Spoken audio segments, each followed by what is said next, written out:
Hello everyone, this is Waldorf. And this is Statler. And today we've got the Vampire, we're going to look at the Vampire Covenant Army rule book. I thought you were Army saying book? today you got a vampire. Army book? Army book. Army book, yes. For version 134. 1.34. Yep.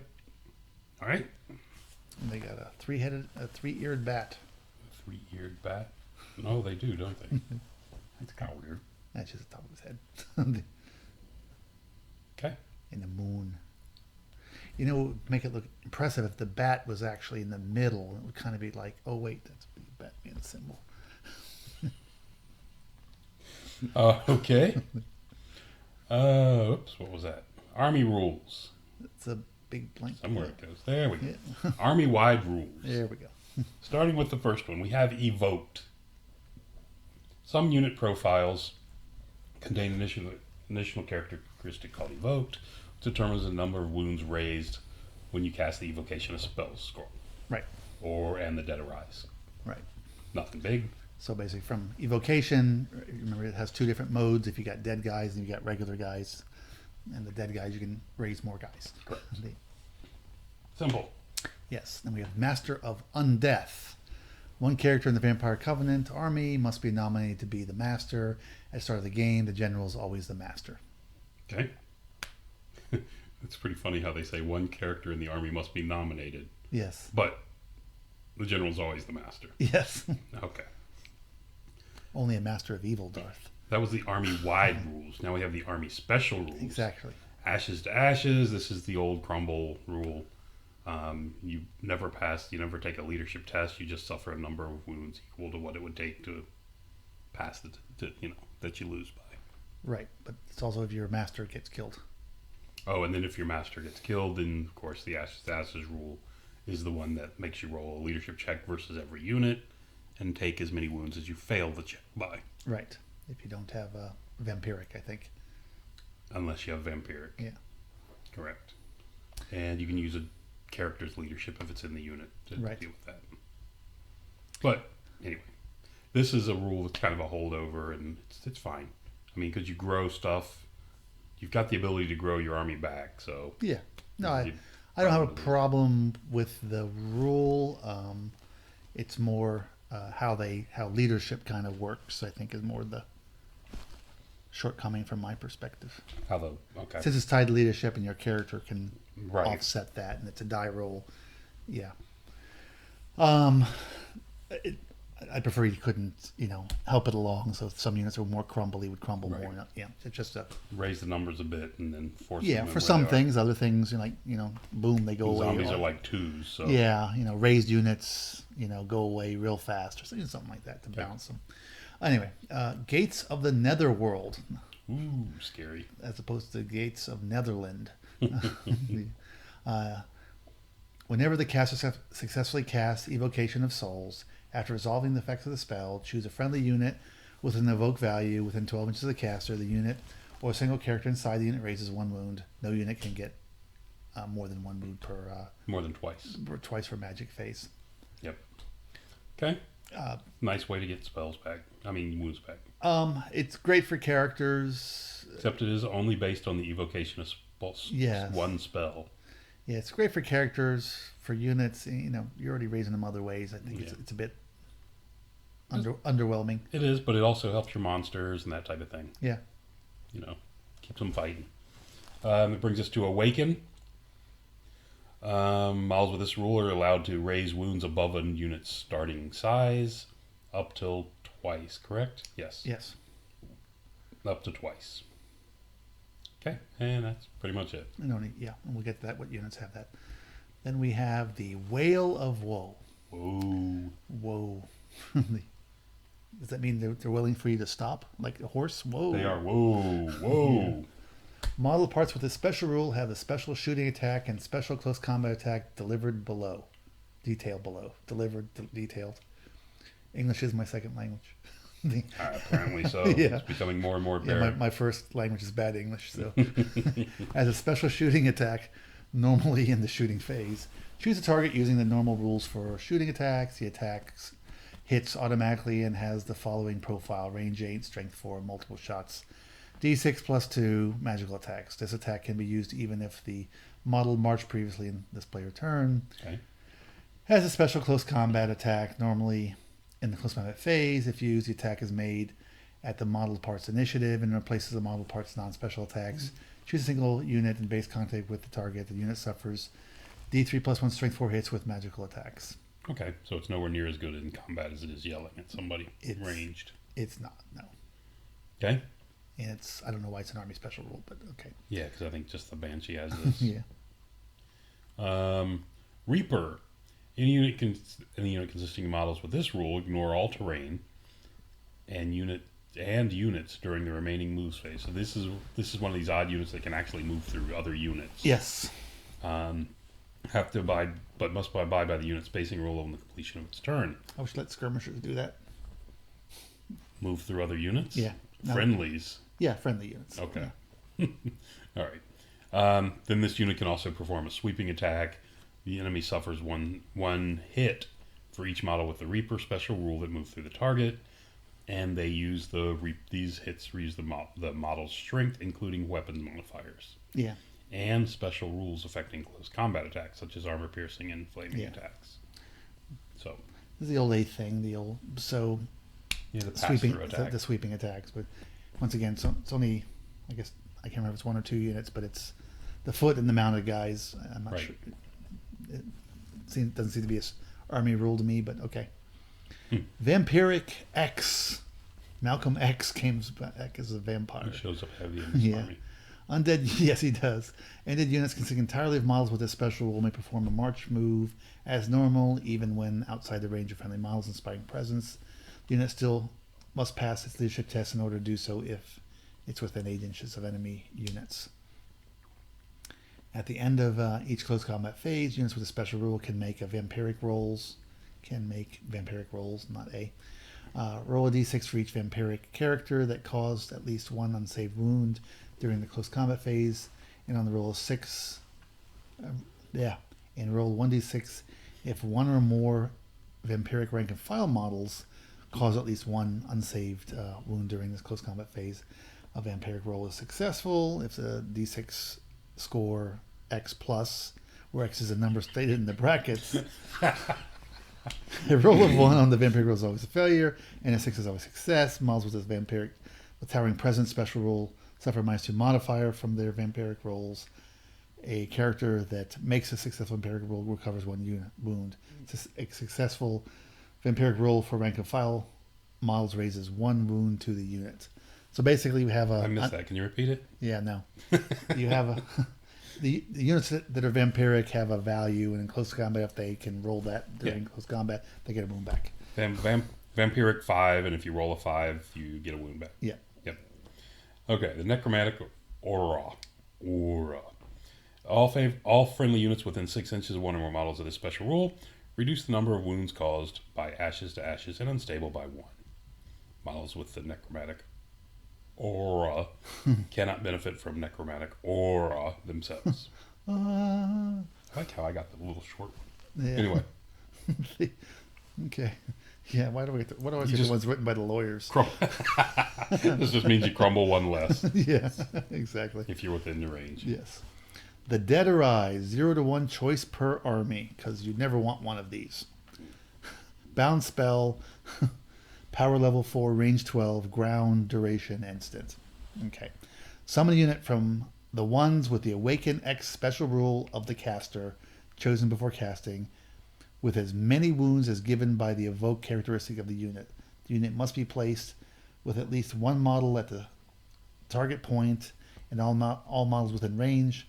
All upgrades except command group are allowed. The unit loses scoring if it had it. Just the created unit. This is the old raise unit. Now they've made it so you can only get it once. And it's a bound spell, so it's fairly easy to dispel. But it's also extremely easy to cast. You just spam this every turn. You're going to cast this every turn, and even if you're doing 1 die. And if you really want it, you put all 5 dice, and the worst thing that's going to happen, you won't cast it anymore. Correct. Yeah, but you get your guys off. I've never been a fan of raising units. I haven't either. In Warhammer, because I think it destabilizes. In a rank and file game, it can destabilize things. You got a point value of the game, and then now you're now you're getting, and then on top of that you're getting free units that the other guy doesn't get credit for killing. Yeah. So it kind of almost doubles the point value of that unit you're getting. Yeah, I mean, I just anyway. I wouldn't mind if the range was really well, it's 12 short, now, which is shortish. Right. But I'd prefer it to be shorter, or even in contact with a character, but something like that. But and then you actually, if you kill the unit, you actually got some down points for it.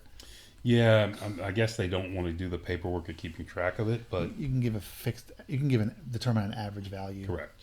Whatever it is, and just incorporate it into the value. Yeah. I mean, you should get It'd points. Be something. You should get points for killing these units that are created. Well, yeah, chances are it's going to have at least 60 worth of command models. Well, you can't do command models. Oh, that you said. It said with you get them. All upgrades except command. Oh, okay. So you get commands, all right. Yeah. Otherwise, it would be even better. Yeah. Anyway, the Vampiric Bloodlines. Vampire Covenant army can choose to represent a single Vampiric Bloodline. If the army represents a Vampiric Bloodline, all vampire counts and vampire courtiers in a Bloodline army must take the upgrade that corresponds to that Bloodline. So if you do this, all your vampires have to take it. Unless noted otherwise, all rules associated with a vampire are only applied to the model part that takes the upgrade and never applied to mounts. Right. All right. So again, this is the thing. If you want to go with the Bloodlines, all your vampires have to take the same one. This is something I like in the army conceptually, because it does give your army a flavor, and I wish more armies had this. Correct. I know it's hard to balance and do that, but they give different flavors, so you can do different themes with your army using the rules, and it's not just, oh, my guys look like samurai. Oh, I should have a special rule now that, kind of gives me some incentive to paint them that way from a hobbyist perspective. So I really like that part of that they've incorporated this.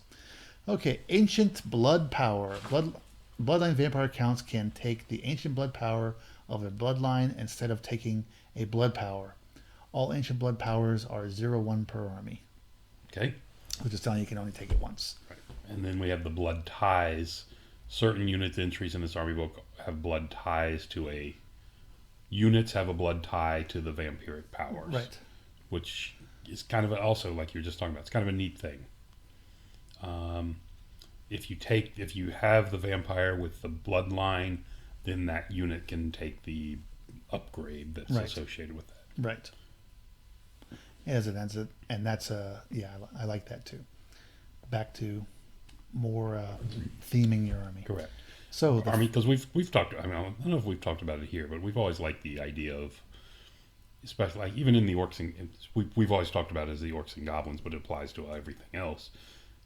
Based on the character you take as your general, right? It affects your army build. Yeah, I remember when they had that one. What was that campaign? The Albion campaign, was it, or the Crusade? And I remember having the Bretonnian errantry list. Yes. There's just different ways of building your army that does neat things. Yeah. Mm-hmm. I'm a fan. I mean, some people just want to add more and more and more armies. Right. I'd like for the armies that they have to kind of split and have a different build. Yeah, to give you different options. So it's just you can play within your army. Not everyone wants to own a dozen armies. You can play within your own army and still get variability. When you start getting bored, right, you can try this totally different build that gives you different synergies, abilities, and the army plays different. Yeah. I just think it's back to what you can do hobby wise. If you're a hobbyist, it's just kind of cool. Yeah. So anyway, Brotherhood of the Dragon Bloodline, 30 points. The vampire gains +2 weapon skill in plate armor. So that's already worth 30 points. Yes. The vampire cannot refuse challenges, that's the negative, and must issue one wherever possible. Unless this is the important part, because I hear people say they don't like this bloodline, but they missed this part, unless another model does so first. Correct. So this is kind of the workaround. Not that many things can stand up to a vampire account. The vampire cannot refuse challenges. Yes. And must issue one whenever possible. So, if you have a champion, the champion can answer a challenge. Yeah. It doesn't say he has to answer the challenge. Right. It says he cannot refuse. Yes. So if you have somebody else that can take that challenge, you don't have to. Right. That's why, it's not that big of a drawback then. The big thing is having that champion, since Correct. if it's a growable unit, you always can bring your champion back. Correct. Yeah. Yeah. Okay. So I don't see that as a big negative. I mean, it is. It can be. I mean, if you don't have a champion, when the Bloodthirster pulls up, well, you feed him your champion. Yeah, but if you don't have a champion, but Right. Otherwise, a lot of there's only a few characters I think that these guys have to be afraid of anyway. Yep. Blood Ties Vampire Knights, Magic. So all of the Vampire Knights. Well, when we get to the Vampire Knights, you'll see what their Blood Ties is, and it's a very nice one. Magic Vampire may only generate spells from occultism and cannot have more than 2 learned spells. Okay. So he's Magic Light. Mm-hmm. And doesn't have the evocation to help his units. Right. And then although I'm not a fan of even having magic levels on vampires, so I'm afraid I'm going to kill them. Correct. So, and the other mages are cheap enough. Don't worry about it. Ancient Blood Power, Crimson Rage, 130 points. Not cheap. Nope. Every unsaved wound caused by the vampire with normal attacks before applying multi-wounds generates another attack at the same initiative step, which is going to be high. Resolve these attacks before removing any casualties. These do not generate further attacks. Right. So this is the old Blood Rage or whatever it was called. Correct. So this just makes this guy a blender. It does, especially against weaker troops. This guy just goes through like wheat. Well, you're probably giving him at least a +2 strength weapon. So he's going to be strength 7 anyway. The Vancarsen Bloodline. Yes, it's very similar. The Vancarsen Bloodline. Very similar to the Vancarsen. Yes. Karstein. This one costs 50 points. The vampire can... I remember when it was called, I think it was called Van Castlestein at one time. At one point, which didn't look good. Yeah. The vampire may reroll failed vampiric rolls, and the presence of one or more Vancarsen vampires gives +1 to their side's combat score in any combat in which they participate. Undead units joined by these vampires can march as if they had the vampiric special rule. I guess so, he makes a unit on the... Okay, that's nice. And when applicable, the ranges of inspiring presence and hold your ground is increased by 6 inches. Yeah. So for 50 points, you become a war banner.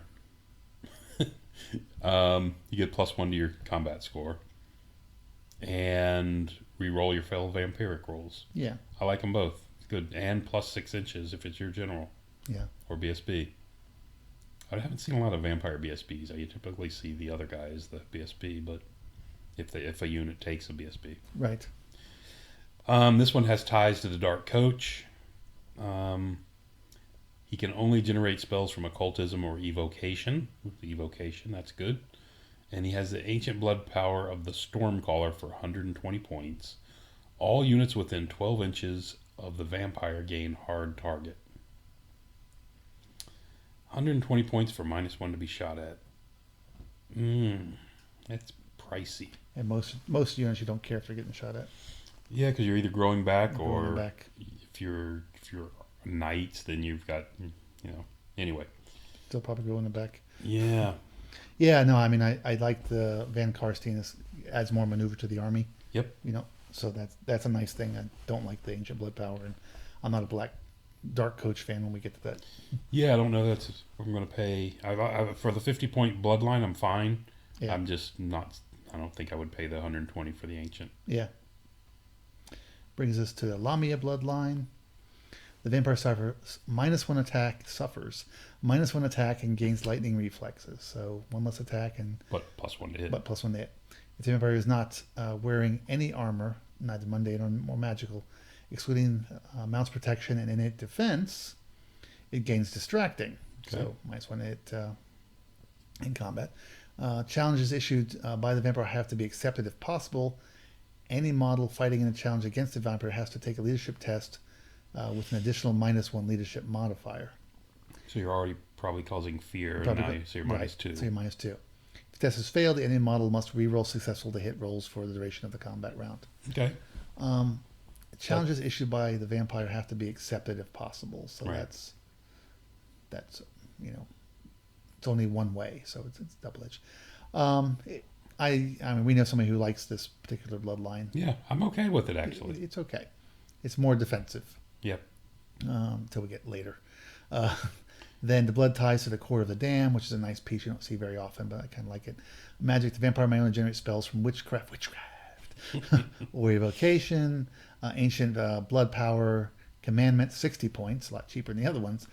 All rank and file models in any unit joined by the vampire have weapon skill 5. That's pretty good. That is worth 60 points. That's worth 60 in points. a heart. So that with the other powers, I think makes this a nice particular it is bloodline. I like it. All right, the Strigoi Bloodline for 90 points. The vampire and its mount gain Regen 5 and Hatred. The vampire gains +1 wound and cannot select any mount except for the Shrieking Horror. May not wear any kind of armor and cannot select any mount except for Shrieking Horror and may not wear any kind of armor. Can't have armor, can't have a mount. Excluding mounts protection. Okay. Mm-hmm. So 90 points for Regen 5 and Hatred and +1 wound. I'm good. I'm in. Oh, yeah. Blood ties with ghouls. Magic can only generate cells from shamanism and cannot have more. Oh, what a shame. I have to take the beast within. Yes. And every time I cast it gets scarification where I can't be wounded on better than a 5. Yeah, it's just awful.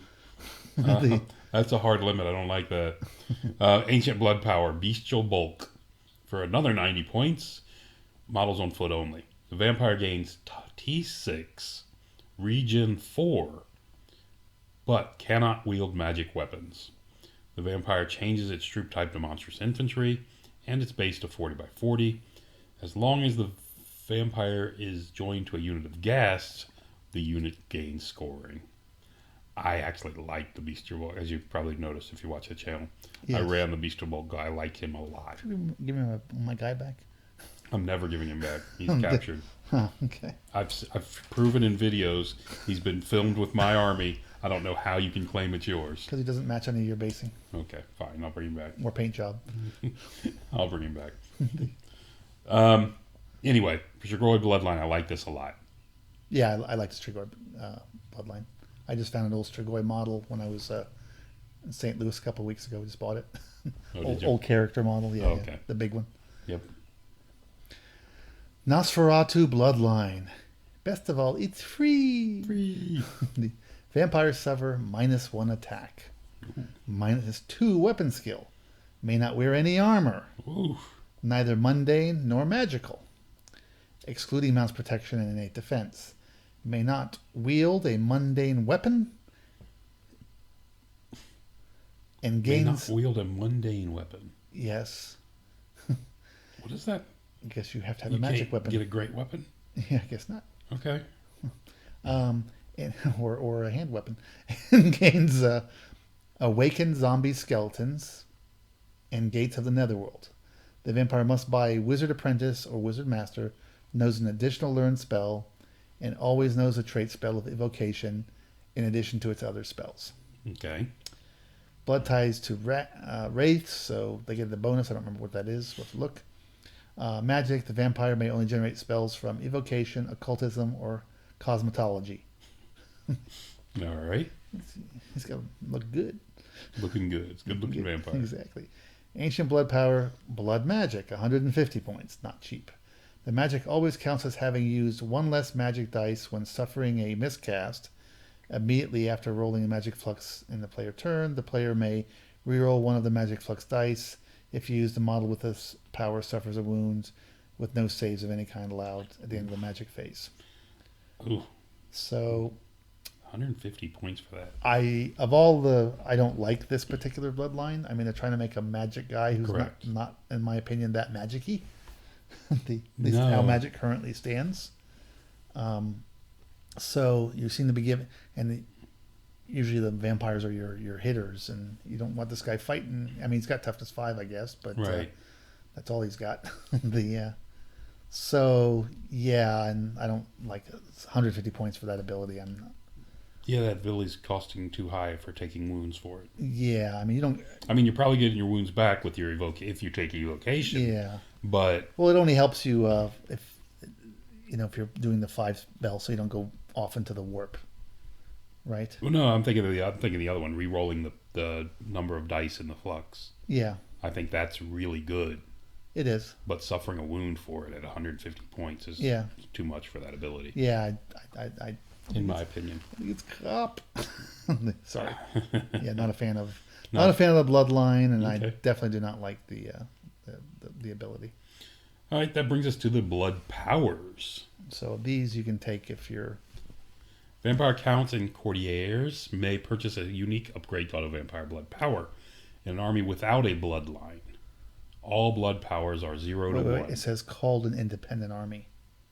It has its own name. Sorry, I did not. Yeah, you skipped that. It's very important. All blood powers are 0 to 1 choice. However, an army with a bloodline, called Bloodline armies, only that bloodline powers can be taken.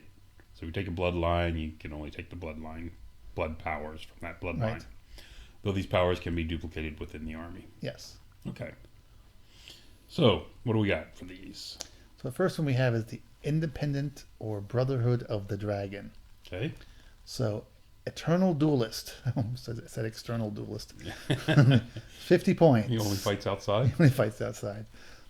The vampire may reroll fail to hit into wound rolls when fighting in a challenge. Okay. It's not bad. Not shabby at all, actually. No. I mean, it's conditional because you got to get into a challenge, but it's still nice. Yeah. And these are the guys that you tend to want to challenge with. They're all armored up and everything. Correct. He's got plate armor. So, yeah. So, not bad at all. And since you have to challenge if there's no one else to stick in front of you. Right. Okay. Perfect Warrior for 60 points. The vampire gains Weapon Master and Lethal Strike. The vampire is automatically equipped with paired weapons, halberd, great weapon, lance, and a shield. 60 points, huh? I guess the lance is going to cost you 20 and the great weapon is going to cost you 20, so there's 40. Okay, so it's pointed way too much. Anyway. Yeah, you're paying a lot for Lethal Strike. You are. Because quite often, would you rather have that or a magic weapon? They cost 60 points. The problem is, I don't know if you're going to have a vampire that doesn't have a magic weapon. Yeah. So therefore, unless you want to just carry be able to use a lance on the charge and then swap out your magic weapon to the great weapon. Yeah, I just don't. Yeah. See the big benefit to it for 60 points. It just seems a little pricey to me. Yep. Yeah. Agreed. Otherwise, it's a neat little rule. It just seems a little pricey to me. Yep. Okay, Independent or Vancarsen. Hour of the Wolf. That's a song. The 60 points. The vampire and all models in the same unit as the vampire gain Swift Stride. So, if you're on foot, the vampire gains Awakened Zombies, Direwolves, Bat Swarms, and Great Bats. Wow. Okay. The first part, okay. You gain Swift Stride. It's a nice thing to have, assuming that you got your guy on foot. Which I guess with these guys, why not? Yep. But the second one makes it really nice. Yes. To be able to double your size of your bat swarms, your great bats, your dire wolves, as well as your zombies. Yes. It's really nice. Get all kinds of beasties. For 50 points, he can have the Refined Taste, which means he gets Vampiric on a 2-up. And if I'm not mistaken, weren't the Vancarstens the ones that can re-roll their Vampiric? Was that one of the abilities? I don't recall. I think that was their ability, right?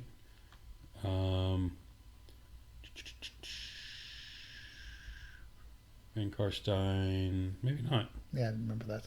Somebody could re-roll their Vampiric. Maybe it's a magic weapon or something. No, we already read it. Oh, we did? Yep. Cultism. Okay. Don't remember it. All right. That's weird. Could have sworn we could have read it. I read it already. Sorry. Okay. All right. Anyway. So, there you have it. Okay. That's Vampiric nice. 2-up is nice. Basically, pretty much every turn you fight, which is you're probably going to cause a wound, so you're going to most likely get a wound back. Yep. If you lost anything. That's actually quite nice. Yep.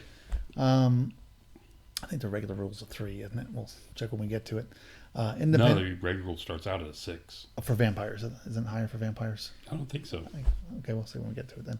Independent or Lamia. Mask of Innocence. Okay. 40 points.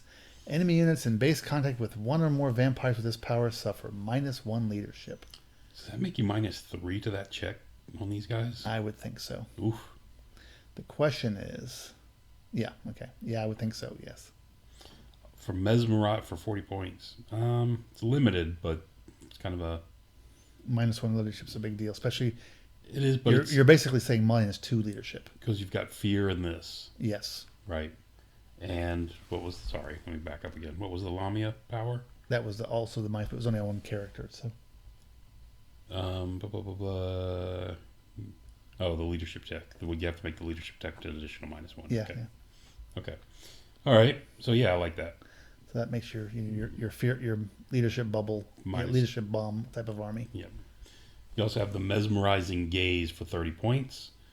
You can cast Whispers of the Veil from Evocation as a bound spell, power level 4. Okay? Yes, and we both feel bound spells are way too cheap in the casting and in their price. Here's a perfect example of it. This spell, I think, casts at a 9. Yes. That spell costs you 50 points to have a chance to get it. Yep. So here I can get it, guaranteed to get it for 30 points and cast it on a 4. Yep. Okay. Yeah. Tell me who this makes sense to. Oh, but it's a +1 to dispel. Tell me who this makes sense to. Line up. People who believe in alternate facts. Okay. The alternative math. So, there you go. Independent or Strigoi. Curse of the Blood. Look at that price. 170 points. Holy shnikes. The vampire gains regeneration 5. Okay. If it already had regeneration, it gains regeneration 4. All ghouls in the same unit as the vampire and any mount ridden by the vampire gain regeneration 6. If any model affected by this already has regeneration, it gains +1 to its regeneration save to a maximum of 4. Can you say regeneration a few more times? Regeneration. This is 170 points because if you put it on the Shrieking Horror, it brings it down to a 4 up regeneration. 5 up. 4. 4? Yep. Oh, is it a 5 up already?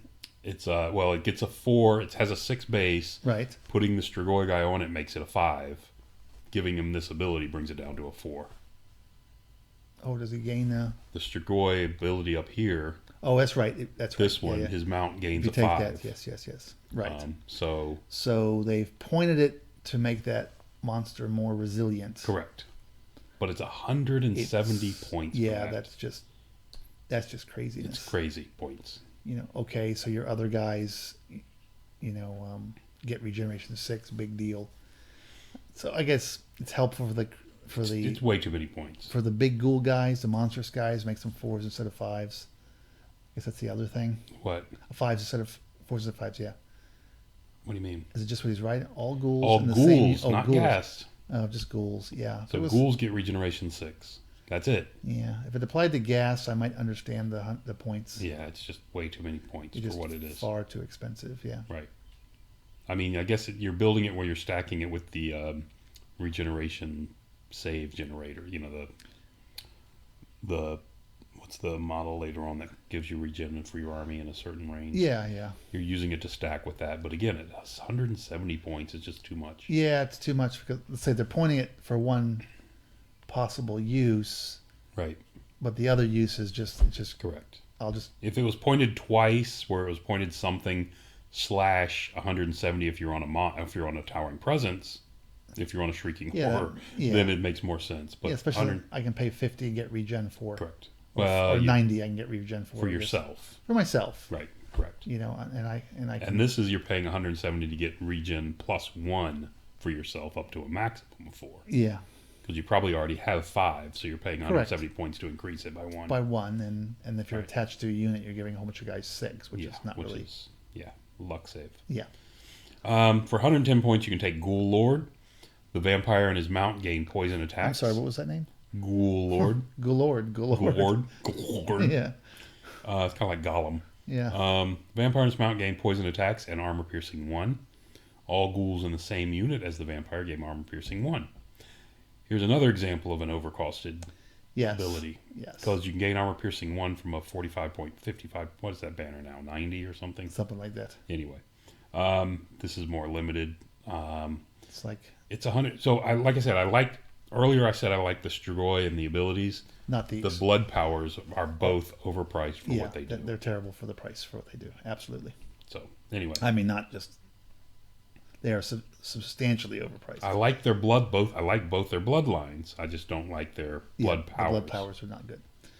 Independent or Nosferatu. Forbidden Path. Name sounds familiar. 60 points. The vampire knows all trait spells from all paths available to it. It may choose to generate spells from more than one path. The chosen path and how many spells from each path must be noted in the army list. This cannot be combined with Essence of the Free Mind. Okay. So it gives you some variability and control of your spells. Well, the big thing and a lot of extra spells. One of the things that really, probably not a lot, because the biggest vampire only has Nosferatu 3. can have 3. But I don't know that all 3 of those have traits. That's true. But one thing it does give you is if you have a vampire that's stuck in a different lore that doesn't have evocation. Right. I mean, if you decide to go other than evocation, you can automatically get the trait for the evocation, which is the evoke spell. So in that case, I think it's decent. I think it's nice. I think it's a nice ability. It gives you more surety of what you're getting, and it also gives you more spells to choose from. So to cover more bases without having to pay a whole bunch of points. Next one we have is the Arcane Knowledge. Spells cast by this vampire gain an additional 6-inch range. This effect is decreased to an additional 3-inch range for aura spells. Bound spells and spells without range are not affected. 60 points to gain 6-inch range. I think that's good. Yes, absolutely. I like it a lot. Absolutely. So I'm a fan of that one. Yeah. Brings us to the magic items. Magical items. Sorry. Which are magical. Magic items which are magical. Exactly. I like that. Magical weapons. Blade of Red Thirst. Red Thirst. 75 points. Midnight Aristocracy only. Yep, which are vampires. Yes. Type hand weapon. Attacks made with this weapon gain +1 strength. That's nice. It is. The wielder gains Vampiric 3 up. Oh, that's where I saw it. Yeah. Gains Vampiric 3 up. And makes a Vampiric roll for each unsaved wound caused by this weapon instead of just one. Instead of the following normal rules for successful Vampiric rolls, each successful roll can be used to either recover one wound or to the wielder, or raise one wound in the wielder's unit. The wielder's model can never recover more than one wound per phase with this. So you go in with this guy, you do 5 wounds, and 5 you get a wound back, and 4 dead guys pop back up. If you have one, yeah. Yeah. That's a fantastic item. It can be particularly fantastic if you're going with a night bus. Correct. It gets better the more expensive models you're in with. Yes. Yep. Magical armor, the red gauntlets of Gilsdir. Yeah. Okay? Sounds like an Equitanian trader to me. It is. 70 points for this. Its armor type is none. It's a 6-up armor save. It's a bonus armor save. It's like a helmet type thing, but it's a gauntlets. A wielder gains +1. Wearer gains +1 wound. Okay. 70 points for +1 armor, +1 wound. Yep. I like this a lot. I'll take it on a toughness 5 guy. Yeah. On the guy who's already toughness 5, this brings you up to toughness 6, which is a huge bump. One, not set wound. What's that? Doesn't add it to his toughness. Oh, sorry, +1 wound. Yeah. Good point. Okay, but still good. Now I've got 5 wounds on my guy instead of 4. Yeah. The talismans, the Eternal Ring. 4 instead of 3, you mean? He needs to have more than just Eternal Ring. The Eternal Ring of the something. Eternal Ring of Darkness. Yeah, or something. Yeah. 100 points.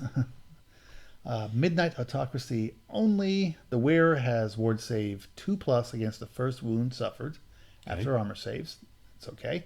In the game, and attacks against the wearer with lethal strike and or multiple wounds loses special rules.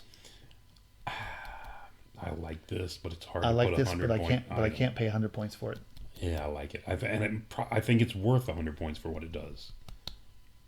In a lot of cases, but I just can't. I just can't. I just can't pay the 100 points for it. Yes. I'm not saying it's not worth 100. I'm just saying it's. You're putting 100 points into this. That means you're losing. I guess maybe your guy that has plate mail, who's already a 1-up armor and riding a horse, so you're not having to spend on armor. But this means you don't have a ward save other than after the first attack, right? Yeah, I'd rather give that guy the gauntlet above. So yeah. Anyway. Yeah. So. The bonus of it is the second part. That's what's nice. The lethal strike and the multiple wounds. To ignore multiple wounds is fantastic. Yeah, those are the abilities. The 2-up ward save one time isn't worth that much. But, no, it's worth nothing. Yeah. I mean, the Charm Shield does that or whatever. Yeah. Lucky Shield. Right. But the other one, and that does it automatically, actually. Exactly. Except, no, I think that's a hit. Yeah. Not a wound. I just don't know. I think 100 is still a little high for that ability. Yeah, it's giving you on a 2-up. The Equitane item is how much? 60 points?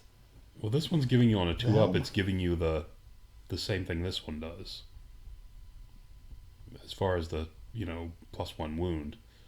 Giving you a 2-up ward save against your first wound suffers is just like giving you +1. Not quite. Because you might already have a ward. Anyway. Exactly. I mean, the question is, are you going to try just this to get your ward save? Yeah. No, probably not. Yeah. So. All right. Yeah. So I think they tried to squeeze too much into this. They have some of these magic items in the game where they've tried to squeeze too many rules into it.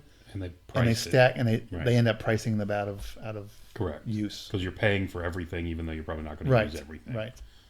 That brings us to the Mantle of Night. Infantry or cavalry only. All models allocating close combat attacks against the wearer, do not gain strength modifiers of the +X type conferred by mundane or magic weapons. Okay, so if it sets your strength, it doesn't help you. But if it gives you +2 your strength, like the Ogre Blade, right, it ignores that +2. Or +2 from a great weapon. Yeah. 80 points for that. If you play Nosferatu, I could understand it.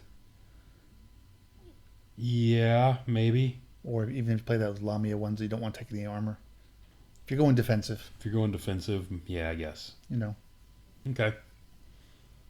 I'm not a fan of going defensive with the vampire. Vampires, guy that's supposed to be able to do your hidden. But if you're going defensive, then I could see a use for it. I guess if you're trying to pull off the Nosferatu, right, or the Lamia.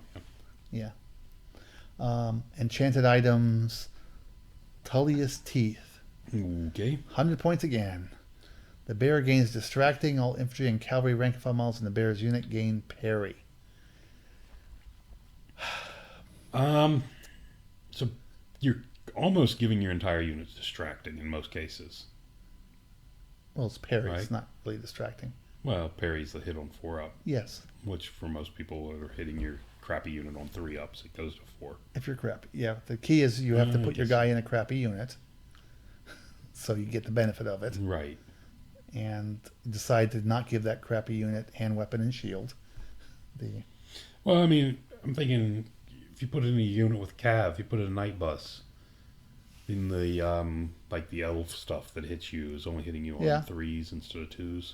Depending on which knights you're talking about, but yeah. Maybe Black Knights. I'm thinking. For the Black Knights, but because they're only weapon skill 3, I believe. Yeah, I just don't know if I want to. That part of it, I don't know. Again, it's 100 points you're putting on a character. It's 100 points on the character. He's using half his magic allotment for, or yes. all of it if he's a small one. If he's a hero, he's using everything. Yeah. You're certainly not putting this on your primary lord. Yeah, you can't. So yeah, that's tough. So I don't see how it goes into play. Yeah, it's just, give me one of the abilities or the other and drop the points. Yep. Same as the previous one. The Staff of Gerhardt the Black. 80 points. An army containing this item may reroll failed channel attempts. Okay. When the bearer casts Evocation of Souls from the evocation, it may, for each target, reroll a single d6 or d3 used to determine number of raised wounds. It's an enchanted item, so it might show up. It's not an arcane item. It's going to go on your mage. You can put your mage. If you're going with, if you're going magic raise army, yep, you know, boosting army, mm-hmm. especially with the Karselstein guys who have, they have the evoke on some of the units. And if you have multiple, and also the other requirement is multiple casters mm-hmm. to get the benefit of the channel. Yeah. Because re-rolling a 6 is not going to help you. Right. But the re-rolls, I think, can make it interesting. Correct. I'm okay with the item. I'm okay with it. Because this is an item that's not going to go on your fighty guy. This is going to go on your mage, your caster guy. Is it? I can see you doing something with it. Yeah, because a necromancer can carry it. Right. Brings us to arcane items. The Unholy Tomb. Bearer for 50 points. The bearer can cast the Dance Macabre. Surprised I haven't renamed that spell. They're going to have to. Yeah. From evocation as a bound spell, power level 4. Yep. So it's another bound spell. Another bound spell, cheap. Yep. The problem with the bound spells, though, is your vampires are forced into magic. You know, they're kind of forced to take magic for the evocation. I guess you could go with a hard-hitting army that's not. But you're kind of forced into evocation. Yeah. So it means you're going to have spells already, and then you've already got the Dead Awaken. That's I think a requirement for your general. Right. So I think you're ending up with a lot of bound spells. Yeah. A lot of things to cast, and limit on dice. So anyway, it's a nice item. Don't get me wrong. I think it's a guaranteed. At least spell. This one counts as much as the. This one costs as. Is it only 4? No. The at least this. Oh, it costs as much as buying a spell. As actually calling a spell. Correct. Yes. So at least it's got that going for it. But you're guaranteed you're going to get it. But you're guaranteed you're going to get it, and its power, it's 4 instead of what the dance is, which I think is a 7. No, I think it's nice. But it's not. It is the downside, of course, is it is an arcane item. Yes. But if you're going to have multiple casters, then it's okay. But this is one of the few armies that doesn't care as much about the spell scroll. Correct. All right. Magical standards. The section that can never be large enough for us. Black standard of Zagvazd. Trying to do something. Where's the pronunciation guide? I need a Hungarian, I guess.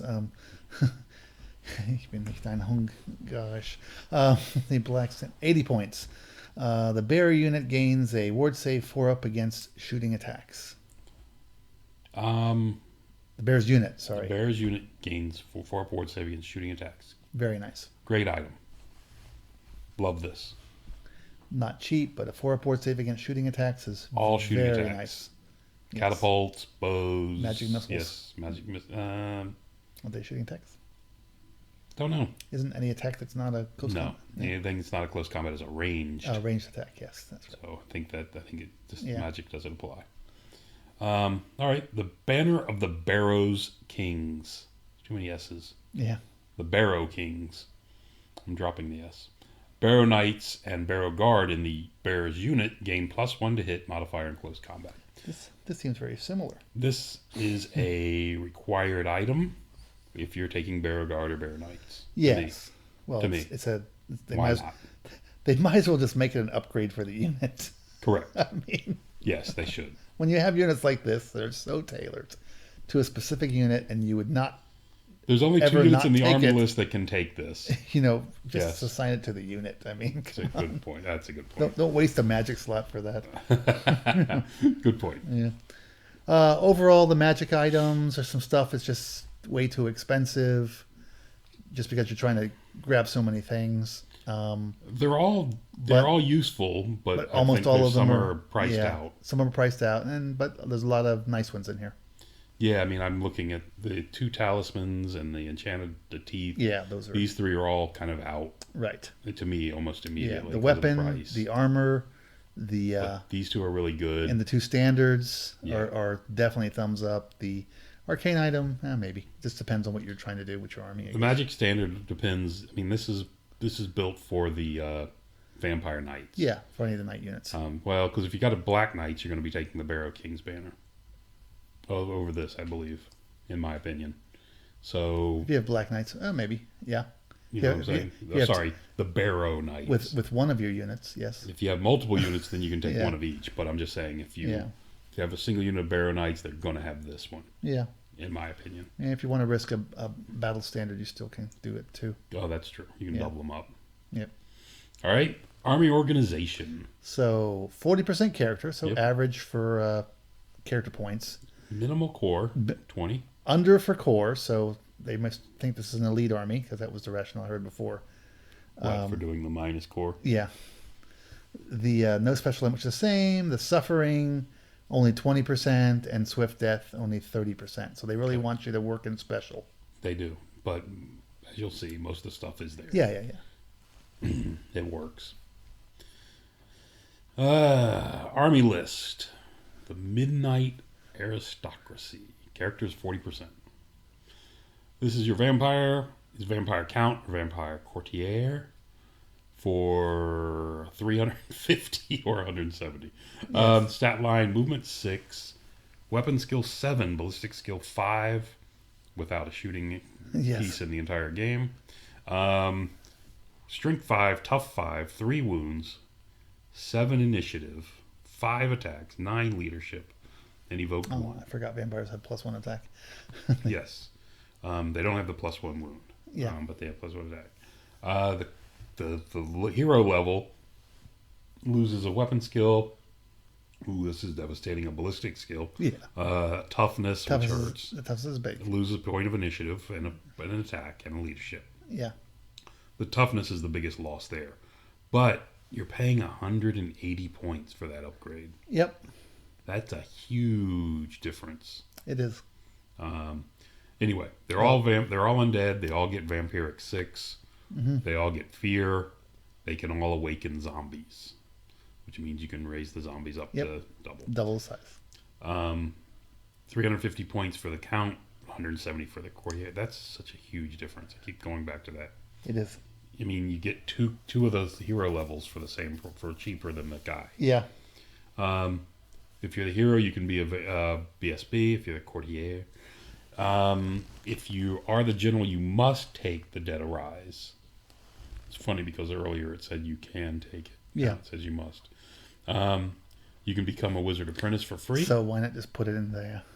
Oh, they can't put it in the points because of multiple characters. Yeah. Right. You can become a wizard apprentice for free. 60 if you're the hero. That's the difference. Maybe that's why the big point difference. Because you're automatically a wizard apprentice with this one. Could be. What is that worth? 70 points? No, wizard apprentice is a wizard. Yeah. It's your entry into the wizardry. Right. So unless you take this, you don't get to cast. Yeah, I understand, but I'm just trying to figure out what the point cost would be. That seems it'll be about the 70 to if you had to pay for it instead of it being free. Yeah, wizards are typically 160. Yeah. So Well, that's with the stats and everything. So yeah, but I mean some of those are crap. yeah, but it's still you're still So paying anyway, for it. yeah, it's kind of Yeah. anyway. You can become a master for 70. You can only become a master if you're the count. The other guy cannot. Yeah. That's interesting. Yeah, that's like 8th edition. The can take magic items 200, 100, same limit. A single blood power for no limits, and an ancient blood power if you're the count with no limit. Right.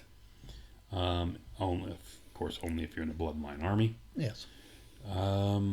Shield 10-10, armor 10-10, light armor, heavy armor 20-20. It's interesting these don't change. They're all the same. Yes, it is. It's another one of these weird ones where a lot of armies are different. This one they're the same. Right. Weapons, 30 points for a halberd, 40 points for lance, 40 points for great weapon. Ooh. Wow. I'm surprised the great weapon costs more. That than makes halberd. that wow. That makes the choice I set up against, but it's the guy that gets weapon master. Yeah, for 60 points. Yeah, you're getting your great weapon for 4. You have to pay 40 points for a great weapon. That actually makes that more of a bargain. If you're going with a regular weapon, yes. Yeah, if you're not going with a magic weapon. Anyway, much cheaper for everybody else. You're right. I mean, the halberd. Why is the great weapon more expensive than the halberd when the halberd lets you keep that initiative 7? Yep. Yeah, that's a good point. Anyway, and again, points all over the place between the two of them. And why does a lance cost more than all these weapons on a hero? And we've mentioned that in every book. Lance should not cost as much as a great weapon for one round attack bonus. Yep. If you get the charge. If you get charged, if you don't get the charge off, you don't ever get your bonus. Exactly. Get a wide variety of mounts: skeletal steed, spectral steed. Not too pricey though. Skeletal steeds. Revenant, 70 points. Compared to some other things we've seen. Court of the Damned for 340. Shrieking Horror for 490. Yep. And a zombie dragon for 480. Yep. This will tell you the monstrous revenants, shrieking horrors, and zombie dragons count towards characters, and the mounts count towards swift deaths. Yes. But they don't make you push the character into swift death. Right. If you're upgraded to a wizard, you can take evocation, depending on take evocation or occultism. If you belong to a bloodline, your path access changes. Which we already went through. And the normal points. Okay, well, wait a minute. So how does this work? So if you're a courtier, whatever, you get a spell free. But you're not a wizard, you're not a wizard apprentice, are you? So you get a free spell you can't cast. Is that what that's saying? I think so. It's kind of funny. Or do you get a spell that you don't get a +1 to cast? That'd be really good. That would be fantastic. Yeah, no, I think you can't cast. You think you need to be an apprentice. You have to be an apprentice or a master to cast. Okay, I have to look at that Unless it's a bound item. Okay. Get 1 spell for free, 2 spells for that, and 3 spells for 100. So you cannot take a 4th spell. 4th spell, right. Okay. That's different. Not sure why that limitation is there, but whatever. Even on the Nosferatu guy. Not that you can afford anything. Unless he gets an extra one. Extra one for free. That makes him the 4. Yeah. Okay. Ooh. All right. Okay, brings us to the Necromancer. 160 points. So cheap as a regular human Necromancer. Exact same stats as a human Necromancer. Except he has an evoke value of 1. He's so 3s across the board, 7 leadership. He's undead though, so he crumbles. He has awakened zombies and skeletons, and he has gates of Netherworld. Okay. He's a wizard's apprentice. He can become a master for 70 points, and he can choose spells from evocation or alchemy. I love me some alchemy. Alchemy's a nice lore. Yeah, 1 for free. Yes, 1 for free, 2 for 50, 3 for 100, and standard spell. Standard stuff. Options: if he's a general, he must take the Dead Arise. Another case of it. You must take it. Yes, if you don't want to go vampire general here. May take magic items, wizard apprentice up to 100, wizard master up to 200. May take a mount, 1 choice only. A skeletal steed, 20 points, nothing. Cadaver wagon, 170, or monstrous revenant for the wizard master. Usual guy. I kind of wish since he has a general option, that they would at least made his leadership a little higher. Okay, yeah, I can see that. Just to give you that. If you're going to make him the general. Yeah, the direction for this particular army, since the leadership's even more important in some ways. Agreed. Yeah. All right. Because when he dies, bad things happen. Back to this. Oops, scrolling back. Back to this guy. Mm-hmm. With the hero version. According to this, models that can cast non-bound spells are referred to as wizards. All wizards have channel. Wizard's apprentice just gets +1. Mm-hmm. So, what does it say he's a wizard? Well, he's got a spell, so he's a wizard. Is that the definition of being a wizard? Is having a spell? Models that can cast non-bound spells are referred to as wizards. As wizards, capital W, as in a title.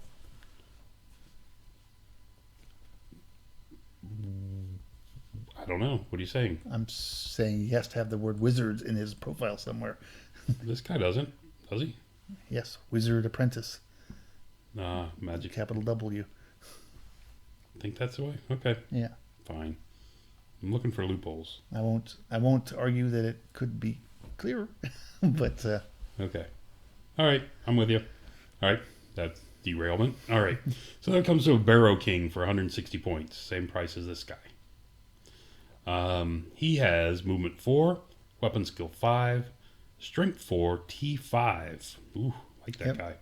3 wounds, 4 initiative, 3 attacks, 8 leadership. I'm surprised he doesn't have 4 wounds because he's always had one more than normal heroes. Yeah, it was always what was the adverse toughness is always strength toughness is always. Yeah, had. but he's also had an additional wound. Anyway. Well, he wasn't the Lord before. He's not now, is he? No, but I'm saying I think it's probably what it is. I don't know. You're confusing me. He was a 3 wound. He was a hero with 3 wounds before, and they've gone away from that. Everybody has 3 wounds. Yeah. Yeah, that's why like I said, I'm just kind of surprised I didn't bump him. Toughness 5 is a nice thing. He's tough 5. He's got your usual job as your standard bearer. If you comes with heavy armor, shield. He has undead. He's ashes to ashes, so he crumbles because he's not a vampire. Mm. He has lethal strike, not a leader. Magic attacks, multi wounds 2 versus infantry, war beast, and cav. Unliving shield. Enemy models cannot allocate close combat attacks to a necromancer as long as they can allocate attacks to a Barrow King. Right. That's a neat rule. This rule cannot be used if there are models with vampiric in the same unit. Yeah. Okay, so vampire in the unit cancels that out. He can become a standard bearer for 50, up to 100 points of magic items, paired weapons, halberd, lance, great weapon choices, and can ride a skeletal steed for 50. All right. I like this guy a lot. I've always liked this character. I don't like the not a leader. You don't like being able to make him your army leader? Right. I think his limitation is, once again, it just gives you could give you an option for army construction. Right. It may not be optimal, but it gives you an option for army construction. With weaker, lower point characters instead of big, expensive vampires, and you rely more on your fighty guys.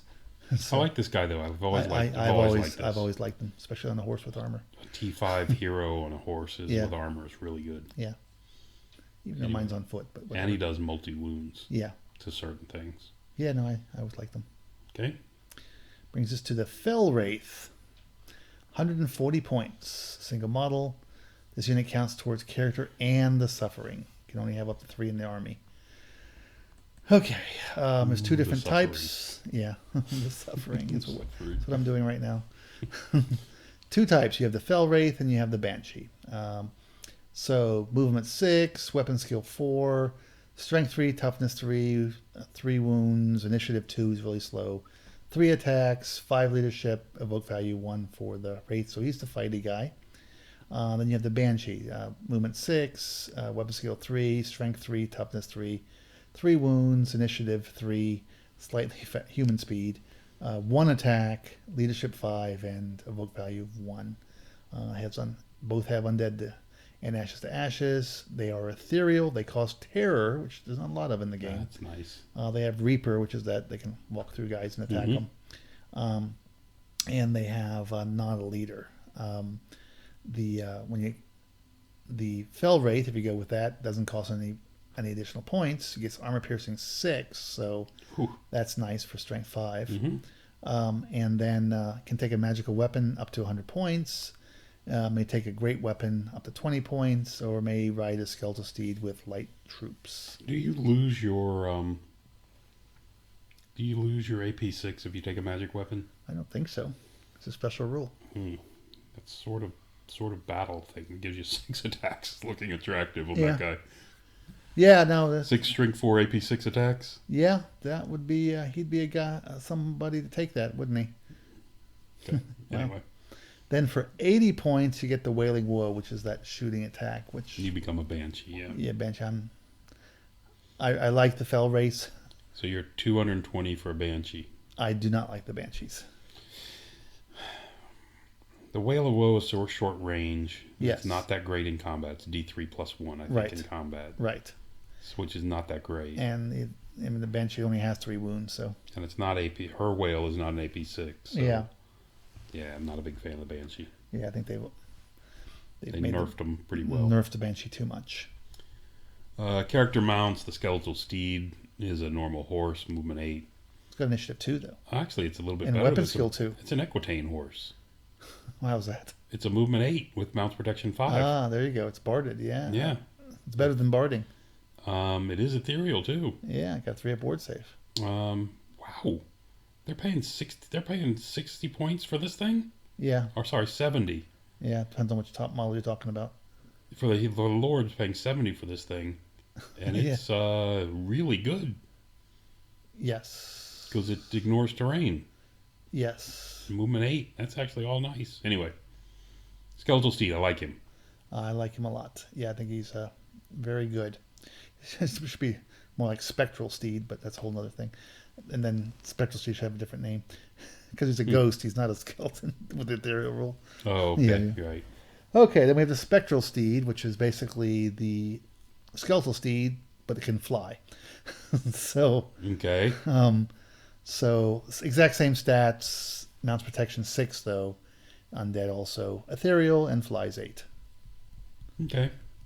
So yeah. But you lose the mounts protection, yeah, I guess. Yes. Not barded. Yes, okay. yes. But it's kind of a nice thing to have. You don't, you can have some nice little flying vampires flying around, do some nasty things to people.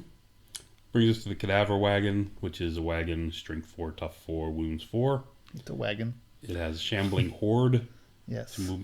Basically, it's a movement 4 thing. Chariot. It's weapon skill. The Shambling Horde is weapon skill 1. Yes. They're zombies. Strength 3, 1 initiative, 2 leadership.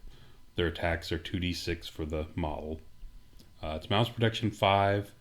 Undead. Like I said, the 2d6 Shambling Horde attacks. 2d6 weapon skill 1, strength 3 attacks. Regen 4, well protected. Yes. It's got Wake the Dead, which we'll see later. Cart, Bring Out Your Dead. Necromantic Aura, which we've seen before. That's the everything within 6 inches crumbles 1 less. Yep. And can take Endless Horde for 20 points. Endless Horde is the one that makes you bigger so you can fit in a unit. Right. Anyway, otherwise it's a chariot. Yeah, slow chariot. But it's a buff chariot. Ooh, more mounts. Yes, they have a lot of mounts. Court of the Damned. Damn you. Yeah, damn you, man. The court is strength 5, toughness 5, 5 wounds. So strong chariot on the chariot side. It is a chariot. It's got 2 paramours.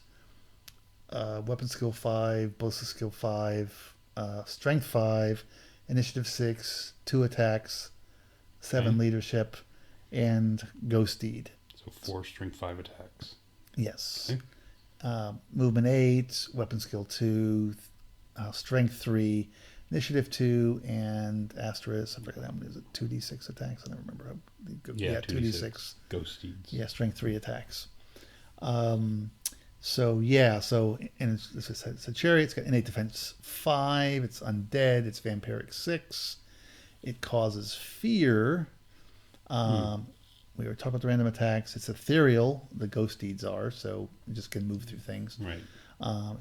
And has unholy dominion. Friendly rank and file models of units within 6 inches of one or more model with unholy dominion gain +1 weapon skill.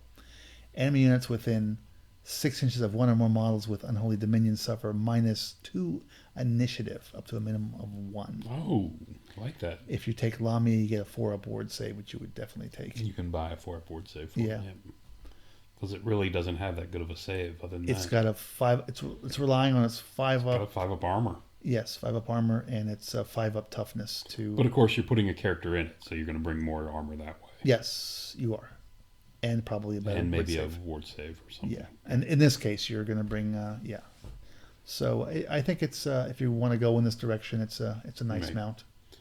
Brings us to the Shrieking Horror. I show these chariots. One of the things I hope they change when they redo stats and stuff is instead of like listing all the different, just say paramours, weapon skill 3, weapon skill 5, which is all that matters, strength 5, and since there's 2 of them, just say there's 4 attacks. Right. Yeah, and get rid of all the other stuff. And there's no need for all that. Who cares how many it says they're in there? Yeah, why do I need to do math? It's a combined model. Yeah. Okay. Do it for me.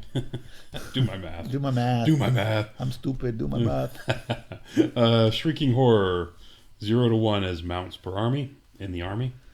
Mount and its rider counts towards characters, and the mount counts towards swift death. Here we go again. So your movement 6 with an 8 fly. Yes. Weapon skill 4, strength 5, T6, wound 6, 2 initiative, 4 attacks, leadership 4. It's on a big base, 100 by 150. It is undead. It has the Chilling Shriek, which we'll look at later. Yes. It's fly 8 and regen 6. Not that great as a mount. The problem is it's not a fighty mount. It's not fighty enough. You're going to put a fighty guy on it. Yes, but... And it's going to be uber expensive. The problem is the guy bringing his big weapon skill to it doesn't help it. Yeah. Anyway, it's just going to be uber expensive. Correct. By the time you play for that guy with all of his upgrades in this thing, it's crazy points. Yeah. They've kind of have priced this thing. Mine ran at 1,000 points when I put the Strigoi guy on it. Yeah. Anyway. Okay, brings us to the Monstrous Revenant. This mount and its rider count towards characters. Additionally, this mount counts towards swift death. Ugh. I'm sorry, scroll up. Did the what's that? Flying horse, did that count as multiple? The flying horse? No, horse? Spectral Steed doesn't. Correct. Oh, interesting. You can do a better RAF than Equitane can. Okay. Monstrous Revenant, so it's got movement 6 on the ground, 8 in the air, weapon skill 4, strength 5, toughness 5, 4 wounds. Very solid Griffin type of stat line. Mm-hmm. Only initiative 2 though, 4 attacks, leadership 4, which doesn't matter. It's undead, it's got towering presence, so it's big even though it's not a monster. It's only a monstrous beast. The Wyvern has that as well. Yeah, there's a number of things that do. Hippogriff. Which means you get your the armor and ward bonuses from your rider. So causes fear. It has poison attacks. Okay, that's a slight bonus. You only got 4 attacks. Yeah, they're only strength 5, so I guess that helps. Yeah, only strength 5. Lethal strike. Nice little thing to have, and flies 8. Then it can be a great monstrous revenant for another 20 points. Great monstrous revenant. Gains thunderous charge and changes its base to 60 by 100. Wow. It's a big change. Well, you fit inside of a unit with that. You do. Yeah. From 50-50 to 60 by 100 to get thunderous charge. +1 strength on the charge with your 4 attacks. Yeah. It is strength 6 now, though. That's nice, but... Yeah, anyway. but if you're putting it in the unit, it's not going to help that much. Right. So, yeah. I don't know about that. Then you have the Zombie Dragon. 0 to 1 mounts per army. Mount and rider count towards characters. And the mount counts towards swift death. Movement 6, 7 if it flies. Weapon skill 4, strength 6, tough 6, wound 6. Dragon stats. Except for the initiative, which is 2. Slow. Yeah. 5 attacks, leadership 4. Has innate defense 4. Which is 1 less, I think 1 less than most dragons. Well, it depends on the size of the dragon. That's true. So, yeah. This is a medium. Yeah. Has undead, fly 7, distracting, so it's -1 to be hit. In close combat. It's kind of nice. Yes. That helps its weapon skill 4 a little bit. It's got a breath weapon with toxic attacks, which is really good. That's very nice. Regen 6. Mm-hmm. Yeah, that's where it starts stacking with other things, I guess. Yeah. Can become a colossal zombie dragon for 30 points, in which case it gains a weapon skill, innate defense bumps up, and its base sizes comes up. So you gain +1 weapon skill, +1 to your armor, and you get a bigger base. I'll take that. I don't care about the weapon skill, but I care about the +1 to the armor. +1 to the armor is really nice. Yeah. 30 points. Yeah, I mean, it's a a nice model. Decent dragon. I mean, dragons aren't what they used to be. They aren't. The problem with both these two as mounts is they count towards your swift. They count towards swift death. But the other problem also is they are they're undead. They crumble. Yes. So you get a combat that you whiff in, and you can be in trouble with these really quick. Yeah, bad things happen. Yeah. Most things, break and run. These things just die on the spot. Yeah. Anyway. But you get 6 wounds, you should be able to survive. You should. A good amount, but who knows. Brings us to the core, the elite core. That's why there's only 20%. First, we have zombies. Only 4 units of them. Elite. only 4 units to start with. You can raise as many as you want You later for free. 20 points. I'm sorry, 20 points. 110 points. For 20 models, and may add up to 40 models for 6 points per model. Okay, so 5.5 points a piece, basically. Yeah. For the original ones. For the original ones, and then whatever you grow, and these can grow usually to double their size. So, correct. So in theory, you can get up to 80. Correct. I'm sorry, up to 120. Yes, 120. Yeah, in theory. Ooh. Yeah, I don't think anyone would ever do that, but I got enough to do that. I think I'll try it. Yeah. Movement 4, weapon skill 1, strength toughness 3, wounds 1, initiative 1, attacks 1, leadership 2, but they have a evoke value of 3d6. It's good because they die that quick. Yeah, they do. 10 on average you can get back. 20 by 20, they're undead, ashes to ashes. They're scoring, which is kind of strange that they added scoring to this unit. Oh, they're core. Still, not all core scoring. And they can upgrade to a musician and a standard bearer, but no champion. No champion. Yeah, zombie champion. Yeah. I personally don't like zombies just because invariably they end up in combat with something else that ends up suffering the crumble result because of them. Because of them getting slaughtered. Yeah. I don't mind raising them, or maybe some people like to have a small unit, but I'm not a fan of having a lot of zombies in them. Kind of like zombies. I'm okay with them. There's as bunkers. I prefer the next guys as bunkers. Skeletons, 160 points for 20. You can add up to 40. They also can grow if you got the right guy, can grow all the way up to 120. So additional models at 10 points a model. I think at that point you run out of table because the table's not deep enough to fit all your ranks. Yes. 60 models, you can't do it quite. If you're only 5 wide to start with. 60 models and 20 millimeters, what, 3/4 of an inch roughly? Yeah. So you can't quite do it. I need a unit. If you take 2 of these units, you can line them up in single one rank. Yes. And cover the back, so you don't have to worry about ambushers. From the back. You could do it with 2 units of zombies, and it would be 220. Exactly. And you could eliminate ambushing from the rear. Yeah. That's actually pretty nice. Because you're really worried about that with this army. I am. Anyway. So, movement 4, weapon skill 2. Look at that. Weapon skill 2. These guys are awesome. Ballistic skill 2. Strength and toughness 3. 1 wound, 2 initiative. These guys are way better than zombies. 1 attack. They're twice as good. And their leadership is twice as good as well. Exactly. Unfortunately, you can only get D6 plus 4 when you evoke them. So an average of 7. Instead of 10. Yeah. They're infantry on 20 millimeter bases. They're scoring. They come with light armor and shield. Yes. They are undead with ashes to ashes. As I said before, they're scoring. You can take halberds for 2 points a model. It's pricey on a 10-point model. Especially since spears are so good. And spears for free.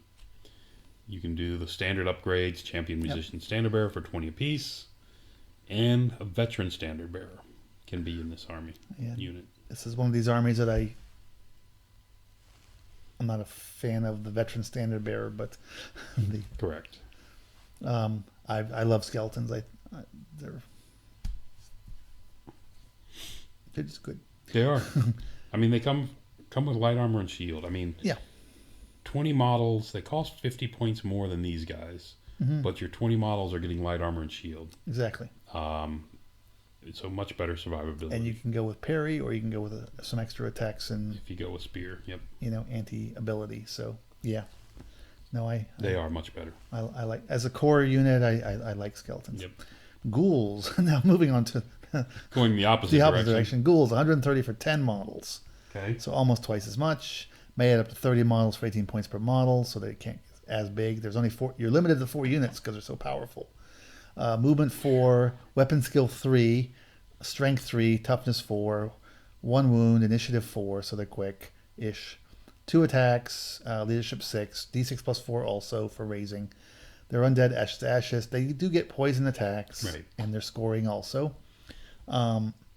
May upgrade 1 model to each unit to a champion, so you can't have a musician, you can't have a standard bearer. And if you're Strigoi, you can take you can gain Vanguard. Yeah. I don't think I would ever take the Vanguard for 3 points a model. No. They're already pricey enough. I'm surprised they don't have a cap on it, actually. Yeah, because no one's crazy enough to do it. That's probably why they don't bother. Yeah. the stats, you look at this and you're like, okay, well, they're T4, 2 attacks with strength 3 poison attacks. This might be okay. Then you start playing with this and start messing around with it, and you're like, wait a minute, I don't have a musician. I can't do a swift reform. Correct. Zombies can do a swift reform, yes, but I can't. Exactly. This is just a bad unit. I'm not a fan of this at all. The command is a problem, and hopefully they fix that. And you're relying on you don't have any protection. You're relying on your toughness 4 to help you and your attacks. Yeah, they need the command, or they need to make this unit light infantry. Then you lose ranks. It's okay, but at least then you're running around and maybe give them an extra pip of movement. Yeah. And you can use them at least as you can do something with them, because they don't seem to have a role. They don't stand up as well as the skeletons because of the protection. No. They arguably fight about the same because of the bonuses the skeletons have, but you're paying more points for them. So, well, I mean, the role I guess they have is their initiative 4. That get you the higher initiative into your army. For your core troops. I guess. Yeah, with your strength 3 attacks. With your 2 strength 3 poison attacks. Yeah, the poison is the helpful thing there, but still, believe me, I'm trying to defend it, but I don't like this. No, they just need it because you want to hoard them up, but then it needs. Without a musician, that's horrifying. You know, among other things, it needs musician. Yeah, that would go a long way to helping this. It would help a lot having command. Right. Even a champion's fine. A standard doesn't really matter that much, but it's nice for a +1 combat res. Yeah. But a musician is required. Yeah. All right. A champion with a veteran standard could be helpful. You mean actually be very helpful. Standard bearer, I'm sorry, with a veteran standard would be helpful. You could take some standards and actually get because that's the other thing. You can't do anything to help. Do anything neat with them. Yep. That brings us to the Bat Swarms, the last core choice for 120. Yes. You get 2 models and can add up to 8 for 40 apiece. They're movement 1, but they fly 6. Weapon skill 3, strength 2, weapon skill 2. They're swarms. Yeah. 4 wounds, 3 initiative, 4 attacks. Leadership 3, evoke at d6 plus 4. They're undead, ashes to ashes. They fly 6. They're distracting. They are -1 to be hit. Yes. And they have Storm of Wings. Which means they're being hit on a 4. Yeah. Yeah. Pretty much. Enemy units in base-to-base contact with 1 or more bat swarms suffer -1 weapon skill and to a minimum of 1. Right. -1 weapon skill. It's not a really big deal, but... No, it's not what it was. Yeah, your weapon skill is not big enough to make them... They clearly moved these to core because people didn't take them before. Right. Correct. But... Yeah. Give you some skirmish guys. -1 weapon skill to a unit is not really that big of a deal. It's not. The fly 6 can be helpful. They were a little faster. I think fly 6 is what kind of hurts them a little bit. I think they made them faster. You'd see more of them. Yeah, they can serve a chaff roll. Yeah. Even fly 6 is okay if you're, because you're going to be in the bubble if you're serving a chaff roll. If you're doing that, but if you could fly faster, then you'd see them outside of the bubble and they could maybe do some things, All right. Brings us to the special, the No Limit, the focus of the army.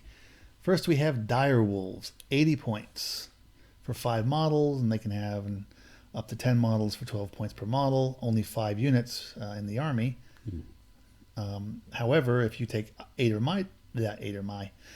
more Dire Wolves, they count towards core. So you basically see now, if you see these, you see units of 8 Dire Wolves. So they're movement 9, so they're quick. The weapon skill 3, strength 3, toughness 3, 1 wound, initiative 3, 1 attack. So they're basically humans with low leadership. Doesn't affect them that much. But they have a evoke value of only D3 plus 4. So not that much evoking on them. That's not bad. It's not bad, but compared to skeletons, which back on average, which was D6 plus 4. I think we said the average on skeletons was 7 or 8. Yeah. So anyway. So and they tend to be small units anyway. So and you can only make them small units, which is too bad. Yeah, you can only get 15. Yeah, I guess unless you get the Carson Steen guy, you can get them bigger. But you can double them to 30. Yeah, you can grow them. Just I mean, it's not a good unit, but Right. it's just funny. They get Thunder's Charge with Strength 4 on the charge, and they get Vanguard into their price, and one of them can be a champion. Yeah, the champion upgrade's really nice if you take a unit of 6. They're War Beasts. Do War Beasts get light troops? Don't think so. Why? They do not have swift reform or anything. Free reforms or whatever. Oh, yeah. That's one thing they suffer from. That's, It's a limitation on them. That is a big limitation. But you can have, with the champion, I see that the unit of 6 with a champion is the popular choice. Right. Because you charge in, challenge a monster, and it's a character, and it has to fight you. And sure. He can only do 4 wounds to you, so you can't crumble away. You know, that whole thing. Yeah, if you do him in a... No, if he cares by himself. Kind of character by himself. Yeah. Like I've seen it done to a bloodthirster where he has to sit there and fight a stupid unit of dogs for 2 rounds. Yeah, yeah. You just keep raising them back. But, yeah.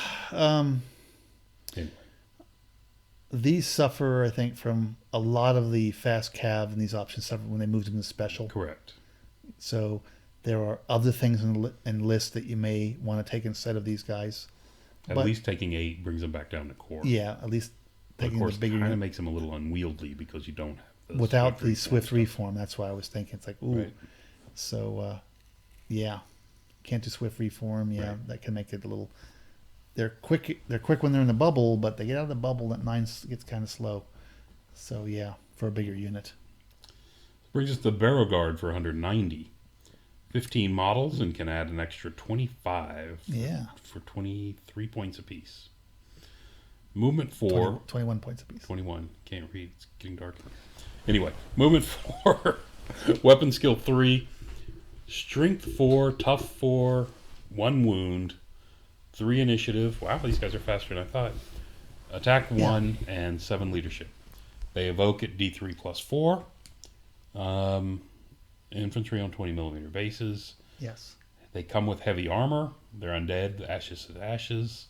They all have lethal strike. Bodyguard if the general or the Barrow King's in there.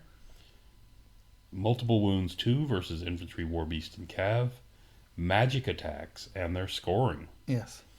They can take halberds for 4 points a model. Great weapons for 6 or shields for 2. Champion musician standard upgrades. Normal 20 points apiece, and can take a magical standard up to 100. Not a veteran standard. They can just take a magic standard up to 100. Well, we're in special now, so. Correct. So it's a nice unit. I like these. It is a nice unit. I need these models. I don't have them. Yeah, that evoke values for these is nice. Correct. D3 plus 4. Yeah. If the corpse carp's around, that goes up to a 5, I think. And, yeah. So I mean. And you can hoard these things up. Yep. Yeah, they're we really were talking nice. about this is one of the units where the hoard rules get broken.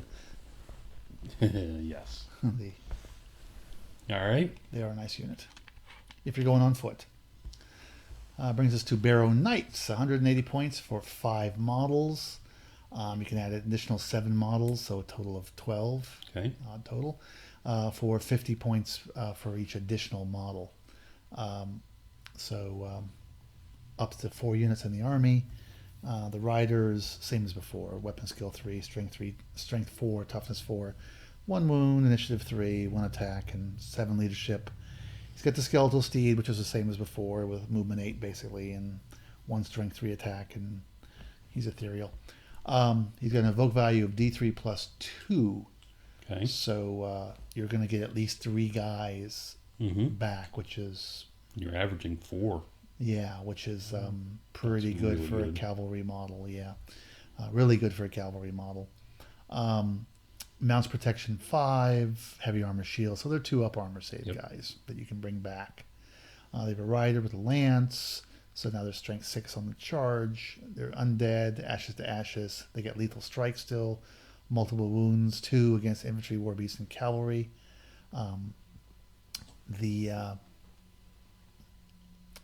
Magical attacks and their scoring.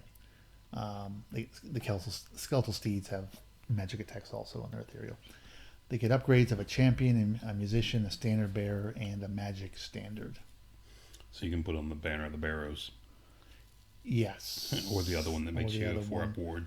Yeah. If you have a second unit. And you build a bus out of this. I mean, if you do Vancarsen, this can be a decent support unit because you can still march with it if you're outside the general's bubble.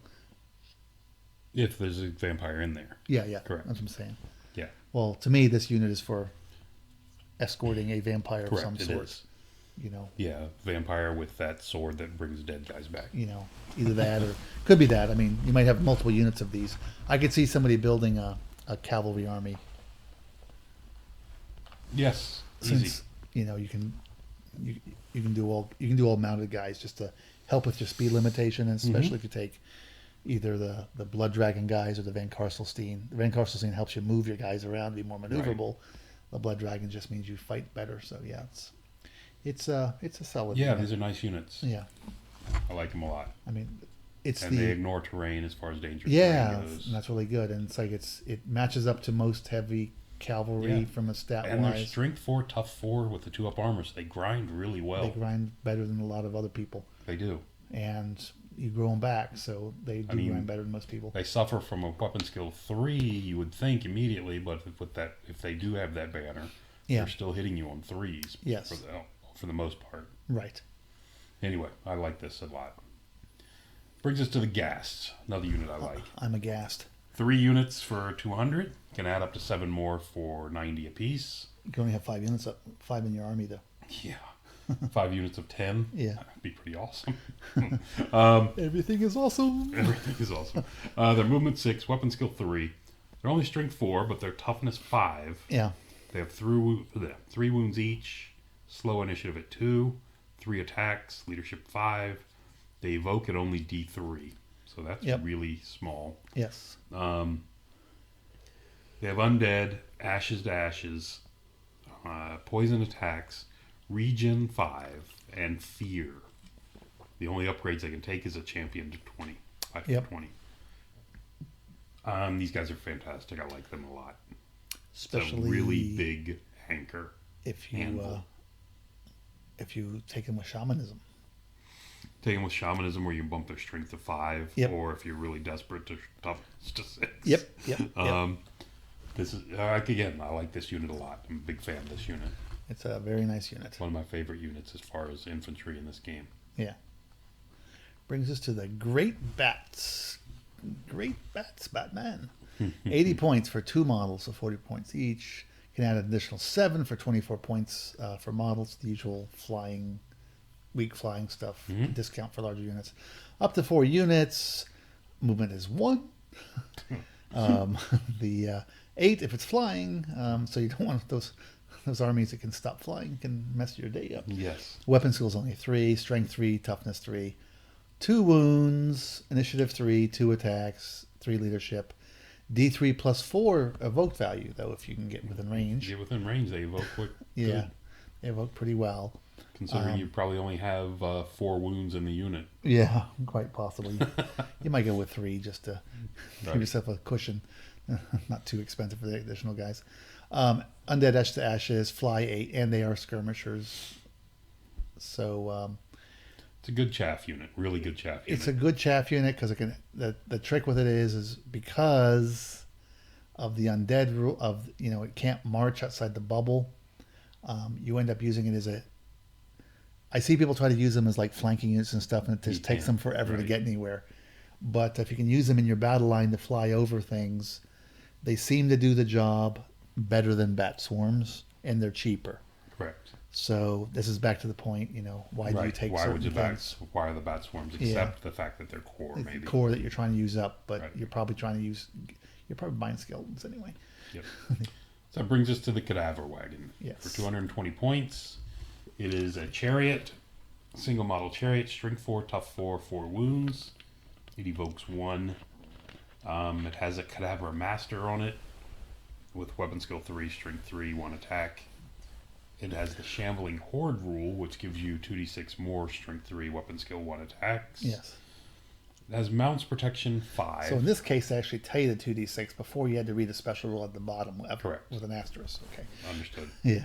Yeah, it's just why is it different? So something for them to Standardize. Standardize. Cleaner. I like it better when it's up here. Me too. Mounts Protection 5, Undead Ashes to Ashes, Necromantic Aurora. It is a cart. The cart means that despite being a chariot, it does not have swift stride and cannot march. Oh, it does not have swift stride or cannot march, so it can march. So despite being a chariot, it can march. There's a reason for that later when you put it on a unit, because otherwise it would prevent your unit from marching.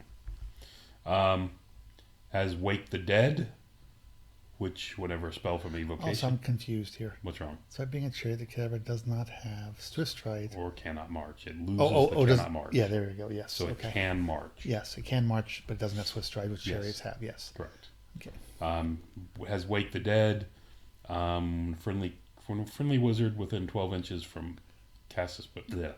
When an evocation spell is successfully cast by a friendly wizard within 12 inches of the cadaver wagon, you select a single unit within 6, and until the end of the following player turn, all models in the chosen unit gets lightning reflexes.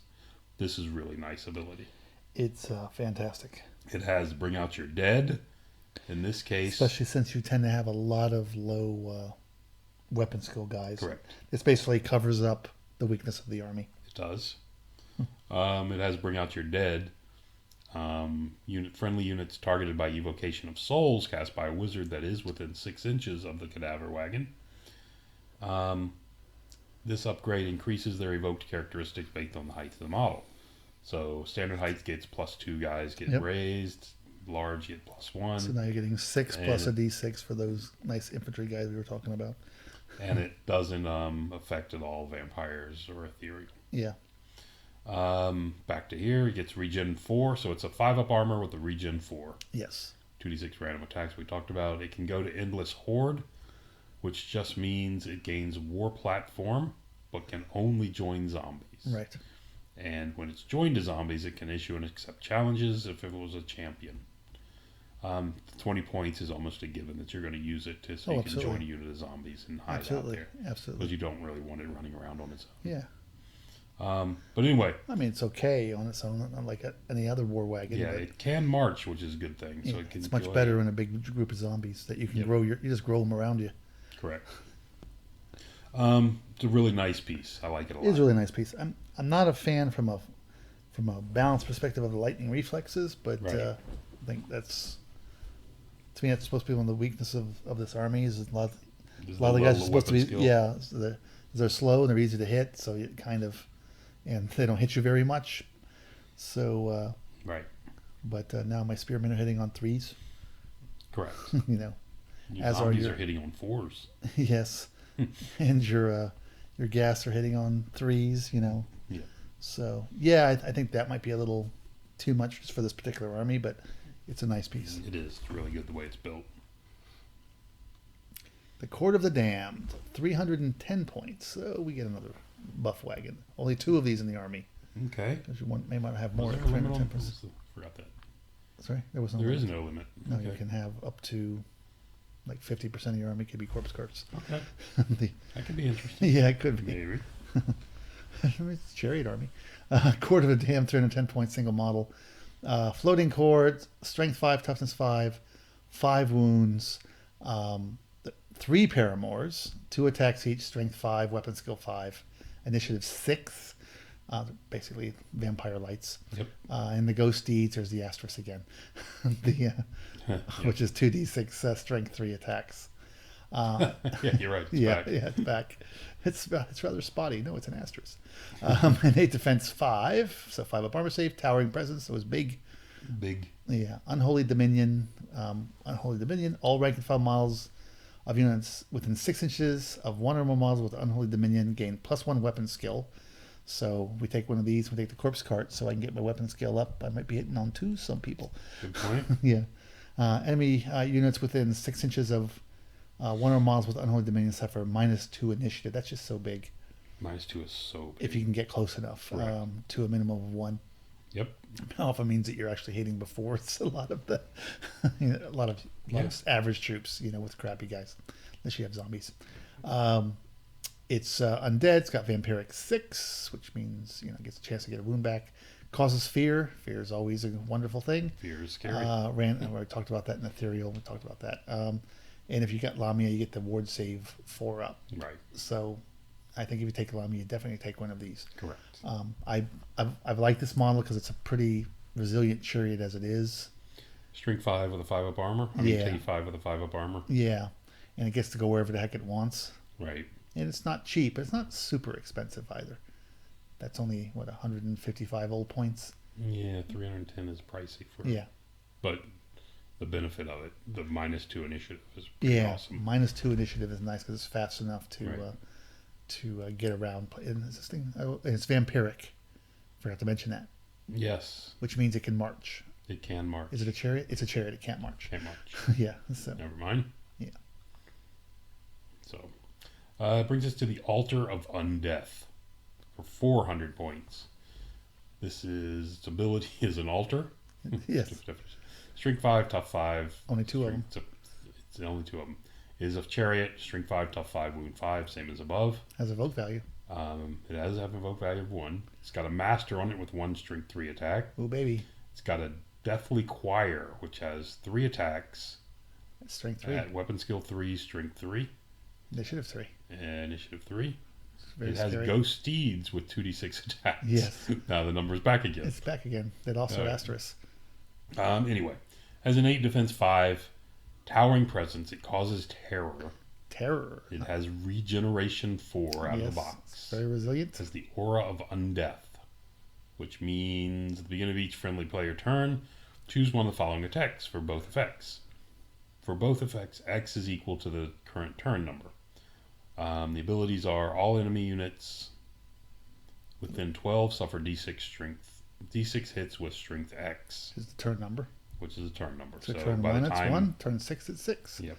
All friendly units within 6 inches, 6 plus X inches. Friendly units gain regen 6, which lasts in the beginning of next friendly player turn. If you already had regen, it's increased by 1. That's why this thing's popular with the ghoul gas. Yes. Ghouls and gas. Up to a maximum of 4, though. The effect continues even after leaving the area of effect. You may use counters to mark the affected units. Mm-hmm. The effect is automatically activated before the battle with X equal to 0. Yes. Okay. So if you go second, you still get it. X equaling 0, though, so it's means 6. it only affecting yourself. Oh, no, 6. So 6 okay, inches. 6 for this one. Yeah. Got it. Okay. All right. And may take the Dark Tome, which friendly wizards within 12 add +2 to their casting rolls when casting from evocation. Wow. And enemy and friendly wizards that suffer a miscast when within 12 count as having 2 additional magic dice. Ooh. Yeah. Oh. To a maximum of 5. Okay. That's not terrible because anyway, no, it's not. It's a trade-off. I don't know if I'd take that. +2 to casting is not going to help you that much because it does not say it overrides the maximum +3. You know what I'm saying? Right. So if you're already a wizard master, then yeah, I don't see it. Yeah, exactly. And the penalty for this. And 3 dice is not a bad spell, but if you miscast, now you've rolled 5 dice. Correct. So yeah. I mean, you're in a unit that's not valuable, so it's not the unit you care about. It's about lose the guy. You might lose him. You might use the altar. So, but it's still it's expensive. Pricey. Yeah, but it does give you a buff ability in your army. They've definitely given this army a lot of buff wagons. Oh, brings us to one of our favorite. Why did I get this damn item? The dark. Can we just skip and just say it's shit and move on? I'll tell you what. I'll let you think about it. I'll be right back. Yeah. Dark Coach, 440 points. I was serious. Yeah. Go ahead. I'm going to go take a nap while I'm reading this. Yes, yeah. I will. Wake me up. Dark Coach, 440 points. It's a chariot. The wagon has strength 5, toughness 6, 4 wounds, evoke value 1, so you can bring some of it back. It's tough, decent strength for impact hits at least. It's got a coachman, which is weapon skill 3, 3 attacks, strength 3, initiative 2, whatever. If you get the awakened vampire, which we'll get to, You get 4 weapon skill 6, initiative strength 6, strength 5 attacks. And then you get the undead mounts, which is 2 of them, basically 2 strength 4. They get a bonus for some reason. Weapon skill 3 attacks at initiative 2. 440 points. Standard chariot base. It's got innate defense 4, so 4 up armor save. It's undead. It's got vampiric 5 though, so most things we've seen have a vampiric 6. It's got a slightly better one. Special rules are ward save 4 up, so built-in ward save, it causes terror, another always nice thing to charge people off. Impact hits +1, and it has the soul siphon. The soul siphon. Okay. I'll come to that in a second. The coachman has a great weapon, so he's basically got 3 strength 5 attacks. Then which are armor piercing. The awakened vampire has vampiric 2, so if this thing gets into combat, he does get his wounds back pretty well, or a single wound back at least.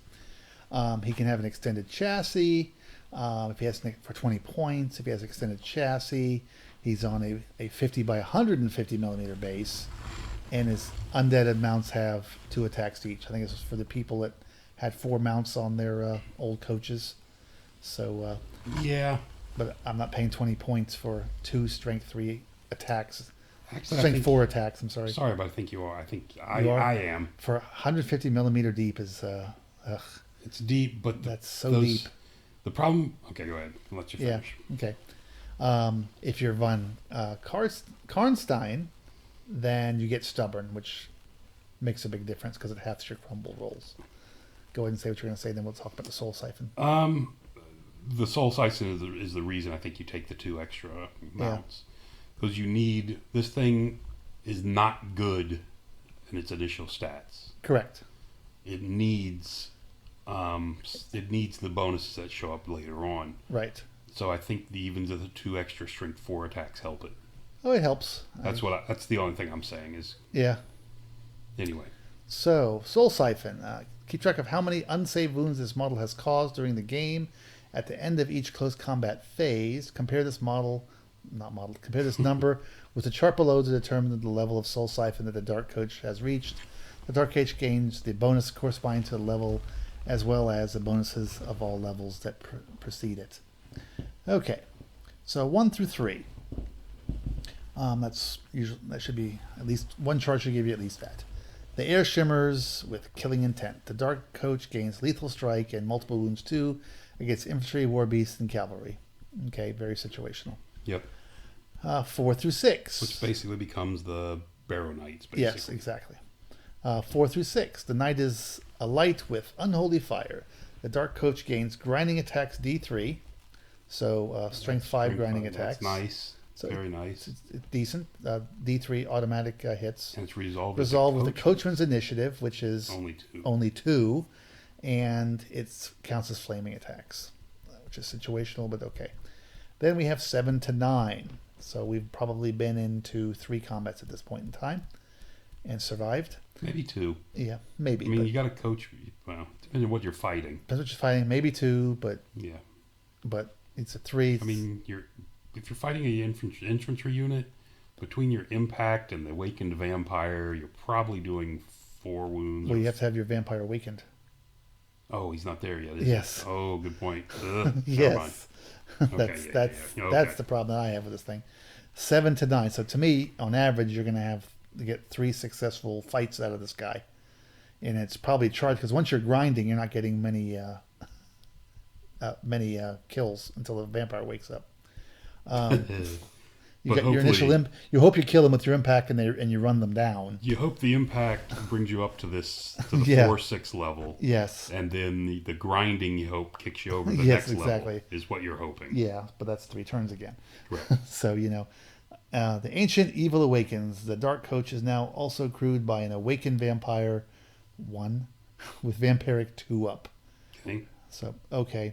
So you're gaining wounds back on the model. Yes, if when you roll a 2 up. And then you have, scroll a little bit, please. No. I'm going to make you try to... Yes. You have Dark Wind courses through the night, and the menacing shape takes to the sky. The Dark Coach gains fly 8. Okay, so now you got a flying. So on turn 4 you gain flying. Yes. Turn 4 of 3 or 4 of combat. Of combat, yes. Correct. Which is probably now turn 5 or 6 of the game. Correct. Then we have 13 plus. The Dark Coach gains ethereal. Spooky. I think it's in the wrong order. It should have been spooky, and then gains ethereal. So that makes you resilient to a lot of things. Okay.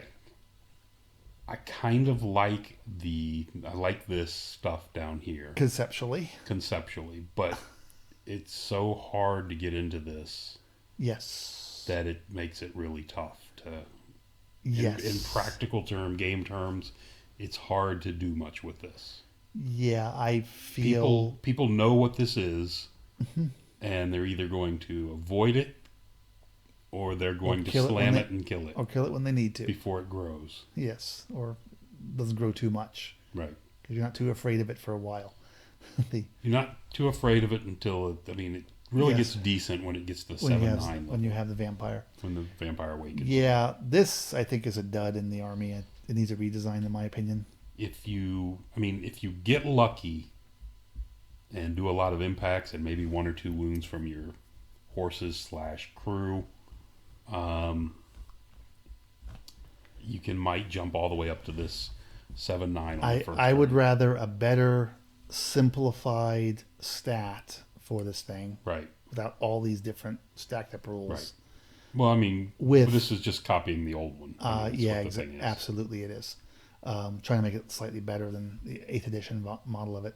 But make it as a simplified stat line without all these freaking computations.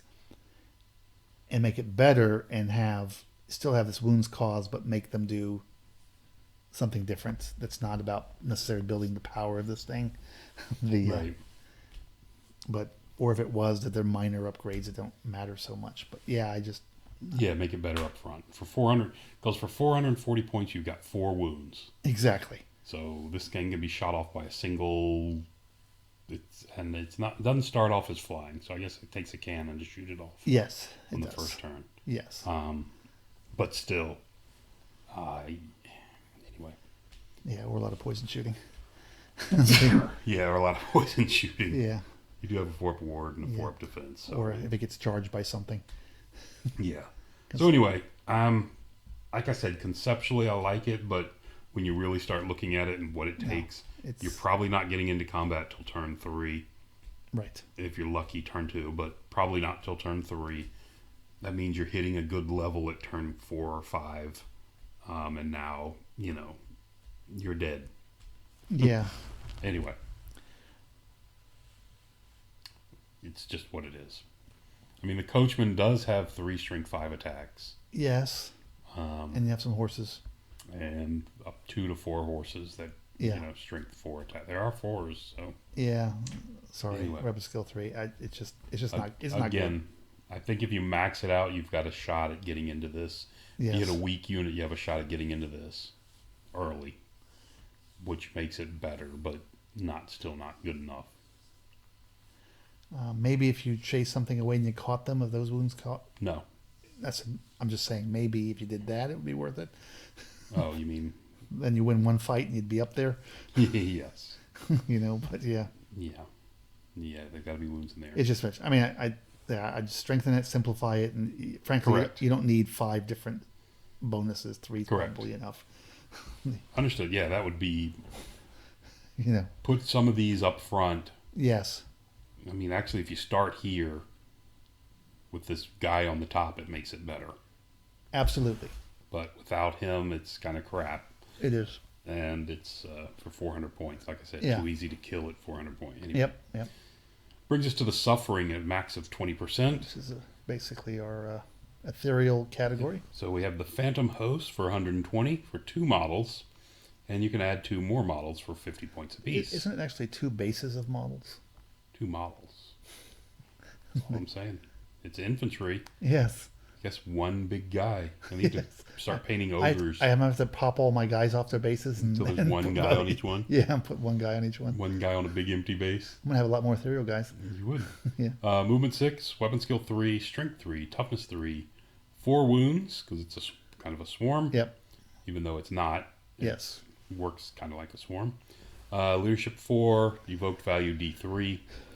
It's undead, ashes to ashes. It's ethereal, so it's got a 3-up, 5-up ward. Causes fear. Causes fear, and it's AP1 with your strength 3 attacks. Yes. I actually kind of like these. They used to be really good before they changed the ethereal rules. Before they changed the ethereal rules, they were incredible because you'd get these into something that doesn't have magic attacks, and you've just tied it up for the game. Which I think is probably too good. Yeah. And then they were also still really good when when they had a 2-up ward. That's what I mean. Even the old ethereal rules for 9th Age, not the 8th edition I'm talking about. They were still worth it. The 3-up hit these guys hard. I still like them, but I think the points aren't quite in alignment with the change in the ethereal rules. I agree. I think they're a little overpriced for the 3-up, 5-up. At least now they do have some protection against magic attacks, but anyway, it's not enough for what it's not for cost. Not what you're, in my opinion, for what you're paying for a strength 3, toughness 3 thing. Only a third of the wounds get through, but they do get through. That brings us to Wraiths, 180 points. 5 for 5 models. You can have up to 5 for 36. Sorry, let's go back real quick. Like you're just saying, a third of the wounds get through. The problem with this model is relying on wounds not getting through because you crumble, because it's not doing wounds. Well, that's the point. It's taking wounds. Exactly. So it's crumbling, and now a third get through, and now you're going to be crumbling every turn. Like before, you could somewhat stick around. You could just rely on your 2 bases and you'd hang around. Correct. Now you can't rely on it. You need to pay for the extra bases. Right. Now you're up to 4 bases. You're right. And you're paying a good chunk. You're paying, a good amount of points for that. I mean, not a huge amount, but a good amount. That what could you do with that? A lot more things in the army. Right. Sorry. Go ahead with the race. We'll see some coming up. So race 180 points for 5 models, 5 additional models, 36 points per model. Frankly, these guys have the same problem in my opinion. They do move 6. Their weapon skill 3. Strength 3, toughness strength 3, but they have great weapons, so strength 5 really. Toughness 3, 1 wound, initiative 2. It's really 0 because of the great weapon. 2 attacks, leadership 5, and evoke value of 1, so they're hard to bring back. Also,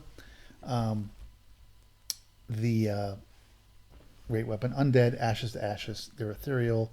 They're light troops, so they're base to base now, and they're maneuverable. They have AP 6, which can be nice. They cause terror. Terror is always a nice thing. They get the Reaper rule, so they can pass through guys. Of course, with movement 6 is a little challenging. If you have Nosferatu, you can add a champion. Ooh, baby. Well, it's a conclave. Yeah. It's true. You get the conclave rule, and if you get the conclave, you get Ultra Sight and Touch of the Heart from cosmetology. I've always kind of liked this unit, but I don't run them. I liked them in 7th edition. When they were immune. When they were immune and you could do stuff with them. Now, and I have the models, I just think same problem. I have a lot of the models myself. They just cost too much for being, they're not as resilient, they're not really that resilient anymore. No, they're fragile. They're actually fragile. Yeah, you got to deal with crumble already. And, you're going after a lot of stuff, and they have no armor at all. Right, and you're only toughness 3, and you're not any minus to be shot at. Yeah. So even light bow fire, 1 out of 3 that wound you are getting through. And if you get hit by any, witch elf kind of guys or dancers or something, blow right through you. They're going to blow right through you just because they can only save so many attacks coming through. Yeah. So once again, I don't mind that they changed the ethereal rule, but I don't think they adjusted the point values on ethereal units to compensate for it. Green Knight suffers from that with Equitane. He does. Yeah. That brings us to. I mean, if ethereal rule if they didn't have the crumble rule, it'd be different. Correct. If they didn't crumble, eliminated crumble, then the 3-up would be perfect. Right. I'd pay the price. Right. But if you're going to give them the crumble, then you got to drop the price. Brings us to Spectral Hunters. 5 models can add up to 5 more for 60 points apiece. Only up to 2 per army. Yes. The Wraith on top is the same as the Wraith above. Yes. Movement 6, which doesn't matter.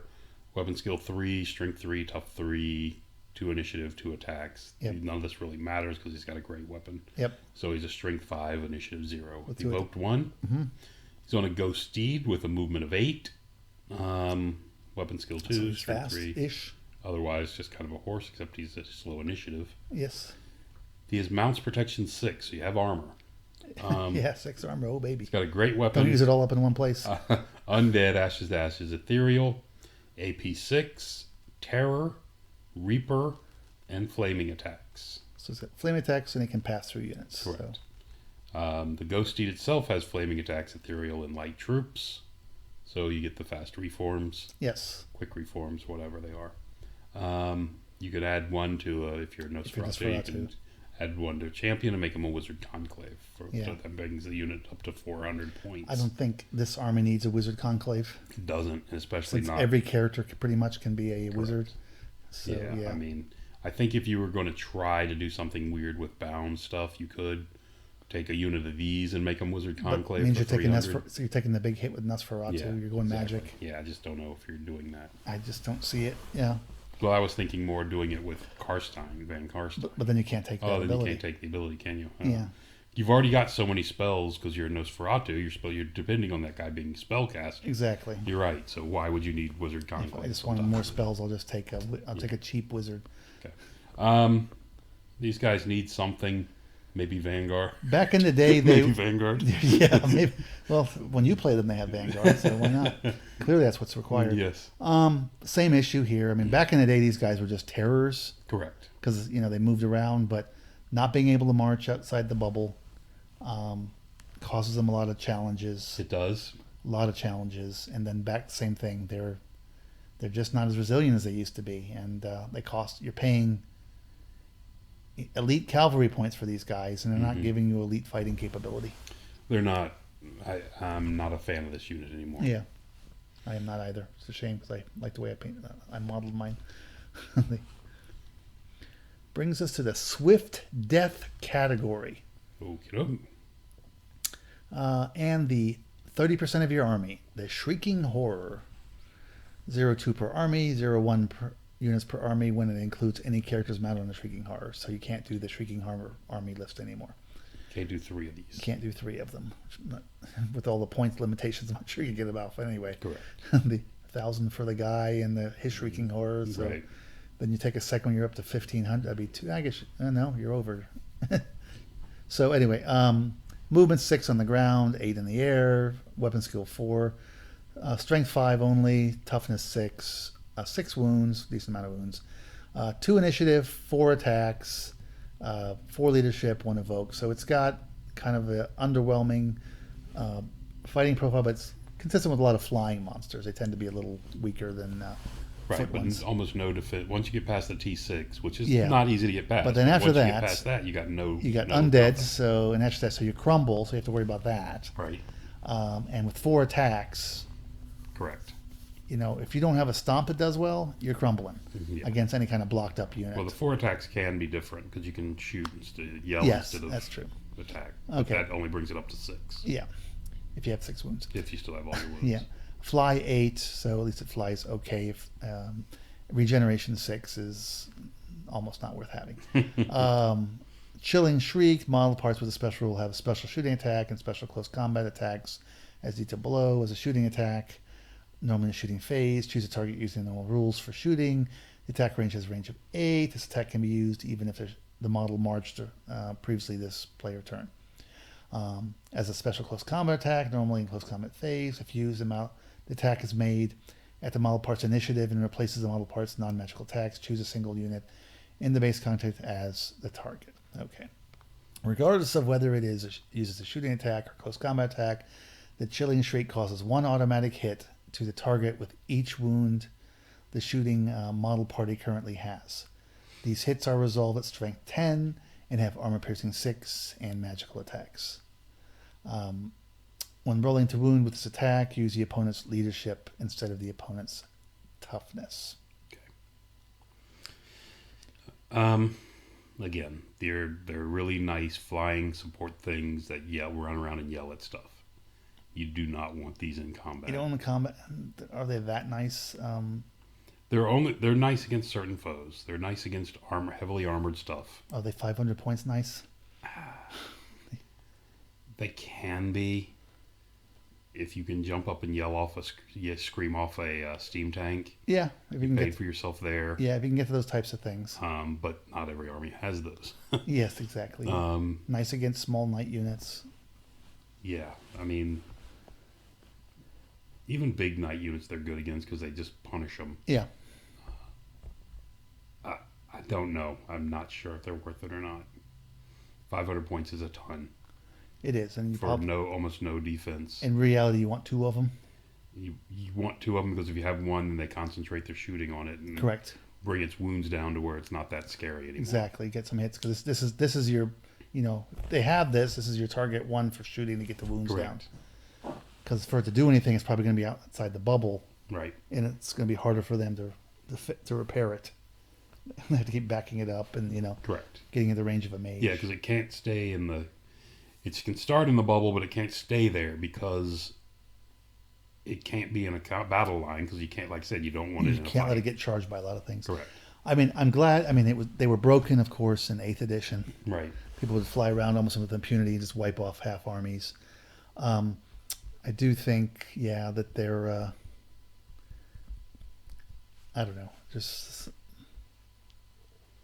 They're a little off to me. I'm not sure what it needs. What you could do to help them. Because you have to be careful with the shooting attack, because that can be really, when you start piling it up, even 2 of them can get broken, Correct. With the right die rolls. 2 of them flying around can start, erasing knight units. Yeah. I'd almost rather that they slowed the thing down a lot and made it tougher. You mean some kind of save? Yeah, did something so it was harder to get rid of it, and you couldn't just crumble it off or whatever. So it was more resilient, but the screen was, maybe not quite as potent. But yeah. Yeah. Anyway, it's a tough one. We'll see what they do when they redo that stuff. But yeah, if they redo this at all. Yeah. Brings us to the Vampire Knights for 270 points. Now we're talking. 3 models can add up to 3 models for 90 points apiece. You can have 0 to 2 in the army. They are scoring. All right. Start with the Rider. He's this needs to be a dash. He's weapon skill 5. This needs to be a dash. Yeah. Weapon skill 5, strength 5, tough 4. 2 wounds. Yes. Which initiative, all cavalry should have, in our opinion. Initiative 5, it should. But the 2 should be on the mount, not the guy. Yeah, yes. 5 initiative, 2 attacks, 7 leadership, evoked 1. He's riding a mount that is movement 8, but he comes with barding, so he's which forces you to 7, so why not just put 7? Yeah, good question. And then push this down to 5 and just remove the barding line. Anyway, weapon skill 3, strength 4, tough 3. Again, toughness doesn't matter. Yep. 1 wound. Doesn't matter. Doesn't matter. Initiative 2. 1 attack. And leadership again. Doesn't matter. So the horse is nothing special. Horse is nothing special. He is strength 4, which horse, is nice. Like an Equitane horse. Well, they only get it on the charge. But he's a bit... Oh, that's true. But he's a bit slower with initiative 2. Mounts protection 6, heavy armor, shield, and barding. So you're 2 up armor based on this. Yes. The rider has a lance. He has undead. He has vampiric 6. So he can get wounds back, maybe. And he can march. He has fear and scoring. Yes. You can upgrade 1 model each to a champion, and the champion can take up to a 50-point magic weapon. I love it when I see that. That's really nice on the units that can do that. Yep. A musician, a standard bearer, which can take up to 100 points magic standard. Yes. They have blood ties to the Brotherhood of the Dragon. Yes. In which case you gain plate armor. Now you're 1 up. You must take... Yes. Oh, what a dangerous... You must take plate armor and devastating charge, which is plus 1 attack. Yes. So, you get 3 attacks 1 up armor with 3 attacks on the charge. And they're no longer frenzied like they were in the old days. They are not frenzied. This is an incredibly good unit. This unit is fantastic. Right. I mean, it's got 6 models, but that's up to 12 wounds at T4, armor 2 or 1. That's really I'm good. Looking at like a unit of Equitane Knights or 240 for the first 5. Right. And that's 5 wounds. This thing has 270 for the first 3, which has 6 wounds. Right. You know, I'm not trying to do comparison in that context, but I'm just saying. They're T4 to your T3. Yeah. You're tougher. You can get the plate armor if you get the right bloodline. Now you're, you know, Empire Sonstal Knights, any other. Right. I mean, even Word of Dark Gods Knights don't have 2 wounds per guy. And no, these guys are fantastic. They're closing in on the points. This unit is for a knight unit. I think they're a bit undercosted comparatively. I think mostly knights are overcosted, but Correct. if we compare it to other knights, this unit is undercosted. Yeah. Compared to other knights, but I don't think it's overcosted as a unit. I just think it's compared to other knights are overcosted. They pay knights cost too much in the game. We've talked about that. But this is a really, really nice It's a really unit. hard-hitting, scary unit. I mean, to me, I don't see any reason that you don't have the 2 units per army. Yes. Because even without a vampire in it, it's scary. Yes. Without a character. They don't need a character. You don't need a character. You put it in there, it becomes even worse. Right. And you start bringing, and now they only evoke 1, so they're hard to bring back, but that's okay. Correct. They only evoked 1. Yes. Yes. But yeah, no, I think they're... Put that character in there that's got the sword of the red yeah, or whatever. exactly. Yeah. And it's soul crushing when they roll their Vampiric 6 and a guy gets a wound back. Exactly. Especially if it's a new model. Yeah. Brings us to Winged Reapers. This is like, we're getting to the meat of this army as far as I'm concerned. You can have up to 6 models per army, so they don't limit how many units, they limit total number of models. Good thing I only have, actually, do I have 6 or 8 of these? Do you have any of these? Oh, I'm sorry, yeah, wrong models. You're thinking the wrong models. I'm thinking the wrong models, yes, sorry. This is the other thing, yes. The things I don't have yet. Winged Reapers, 360, but another, 2 models for 360, so they're expensive, but you get an additional 2 models for 140 points each. Movement 6, fly 6, so they fly and move at the same speed. Correct. Weapon skill 5, ballistic skill 3, who cares? Strength 5, toughness 5, 4 wounds, initiative 4, 4 attacks, leadership 10. They have an evoke of D3. They're better than the guys above them. Wow. They're monstrous infantry on monstrous cab bases. Yes. That stat line is all by itself amazing. Great. Plus they have innate defense 5 because, you know, defense 5 for these guys isn't enough. They're undead and they're ashes to ashes, so they could crumble if don't take any wounds from them. Fly 6, lethal strike. They cause fear. They have a necromantic aura, so -1 on the crumble, correct? Right. And they can have 2 weapons choices. If you don't want to give them a weapon, I guess you can keep them cheaper, but you can give them paired weapons, so you can have 5 strength, 5 attacks, or you can give them halberds and have 4 strength, 6 attacks. I've heard both arguments. Yes, I can see it both ways. Yeah. The strength 5 is right on the borderline. It is. I prefer just because they already have so many attacks, I prefer the strength 6 myself, but right. But anyway, it's, wow. Then they're undeads on top of that. They're undead construct. If more than half of the models in the unit has a special rule, reduce the number of wounds caused by this unit by ashes, and unstable by 1. So ashes to ashes means you have to roll a 12 to take a single wound. Yeah. Right? Yeah. Because you ignore the 11 goes down to 10. So, yeah. So, yeah. They're fantastic. These guys are great. These guys came up in the end times, and they're both the Undying Dice in this army list, and they're just so over good. This is one of those instances where I'm not happy that they're keeping every model in play. Yeah. They could fix it by changing the stats, but... They could. I mean, the unit above is so good, but then you see these guys and go, oh. Right. You're going to have one of the 2 of these in your army. You should. I don't have the models. Yeah. But the evoked value being D3. That's, When these guys are... So powerful. These models... These are 180 points a model for the initial 2. Exactly. And you got a D3 evoke value. Yes. 60 points per evoke. These guys are half that, 90 points a model. Yes. And their evoked is only 1. Exactly. So, yeah. Anyway. Just kind of weird. The evoked is what sends these guys over the top. Evoked makes these guys incredible. Because they're already very powerful. They're very powerful and they grow back fairly quickly. Yeah. I see people play the 2s. I don't like the 2s myself. seen them in twos. I like the multi units of twos. I'd rather have 2 units of 3 than 3 units of 2. Just because you want to get that. It's about those attacks. Because you have to overcome the crumble. Yeah, but you can double up. But I don't like a single unit of 2. I think that's almost terrible. Yeah. If you're doing a single unit, I don't mind it. Then 3, I think, is your minimum.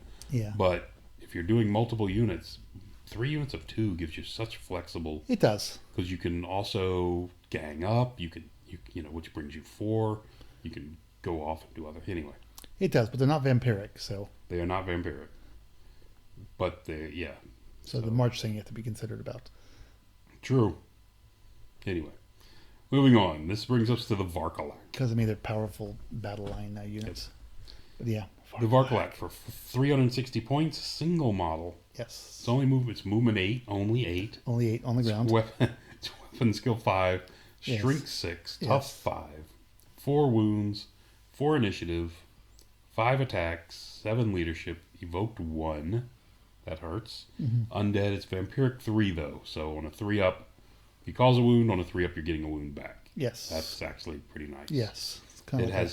It's like a special regen. It has 5 attacks, but it has hatred to help you on the first round. Yes.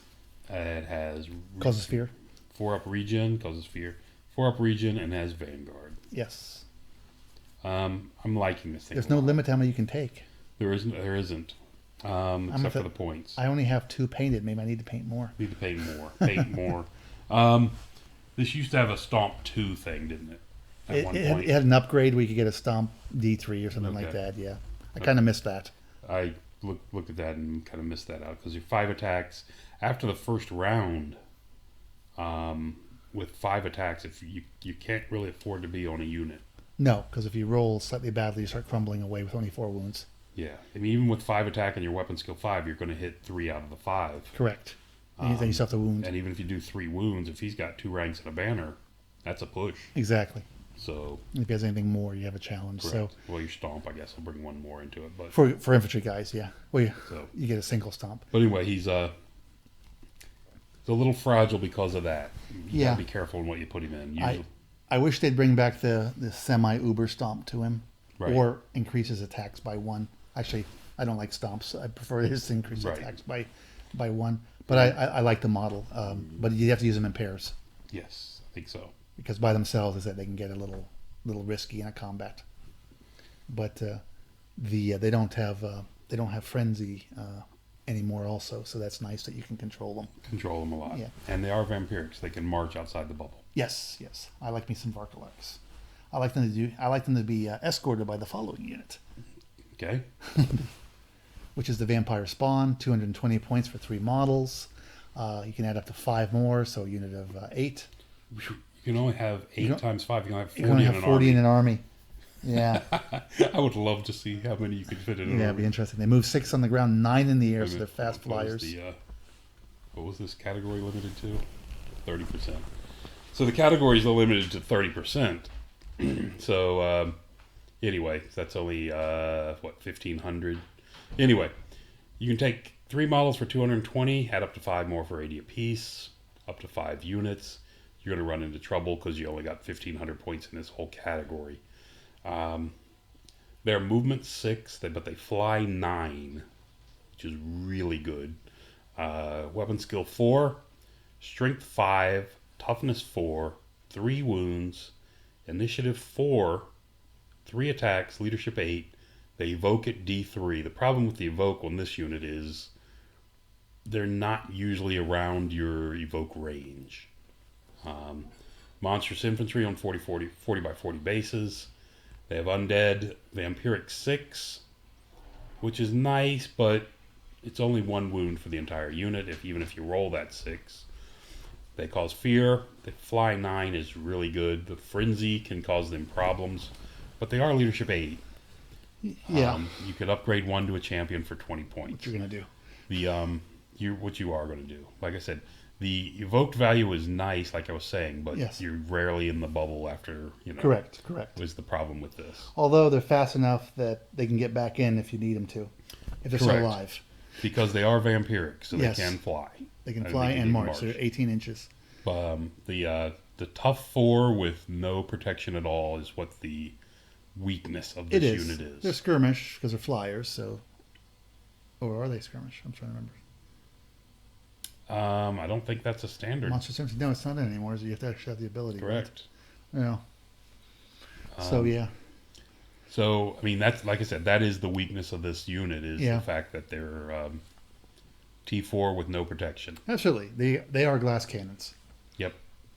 Yeah, but they're each packing 4 strength 5 attacks. Yes, but and a strength 5 stomp on the end of that. Yeah, I love them. That's the cannon part. Yep, that is definitely the cannon part. Yeah, and the T4 with no saves is the glass. I even like having them in like this, like a second rank in the army, and just waiting for people to get close and just pounce them on. Just jump over. Yeah, and go with after the 9-inch stuff. A mage gets too close or whatever. And you're actually fairly safe because if you're behind behind a unit, if you're behind an infantry unit.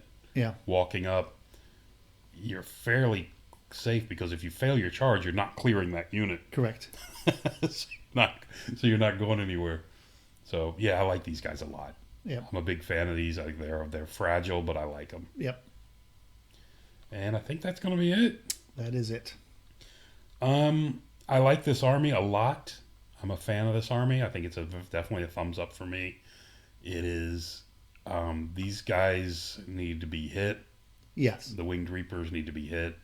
Other than that, there's a couple things that are a little under. Like the Shrieking Horror is so conditional that I think it's fine if you want to take it. Yeah. If you run into the armored unit where armored army you can really benefit from it, then it's great. I think it needs some work. But I think it could use something. You can use it. You can be effective with it, but I just think it needs some work. Yeah, you might need to go in a different direction with it. All the spectral hunters, all the ethereal and stuff the wraiths needs point drops. They need something. I don't have a problem with the rules. I just think they need point drops. Point drops, or the ethereal rule needs to change again. Or they get rid of the crumble rule. Ghost, maybe ghosts don't crumble. Ethereal don't crumble, or something like that. Yeah, that could work. Yes. But the ethereals need something. This Dark Coach is total redesign. Yeah, I would definitely love to see a total redesign on this. Yeah. Just make it a There's chariot so many with nice abilities. wagon models out there. Yeah, and coach models. Forget about the GW. There's some great ones. Does Things Go Bump in the Night? That Vampire Wars game has a ton of them. Yeah, from Old Glory. Yeah, Blue Moon has Blue Moon. I've seen some fantastic. There's some fantastic coaches that you can get. Just a shame you can't use them. Yeah, you can't. Just not good enough. Instead, you'll use them for the for above.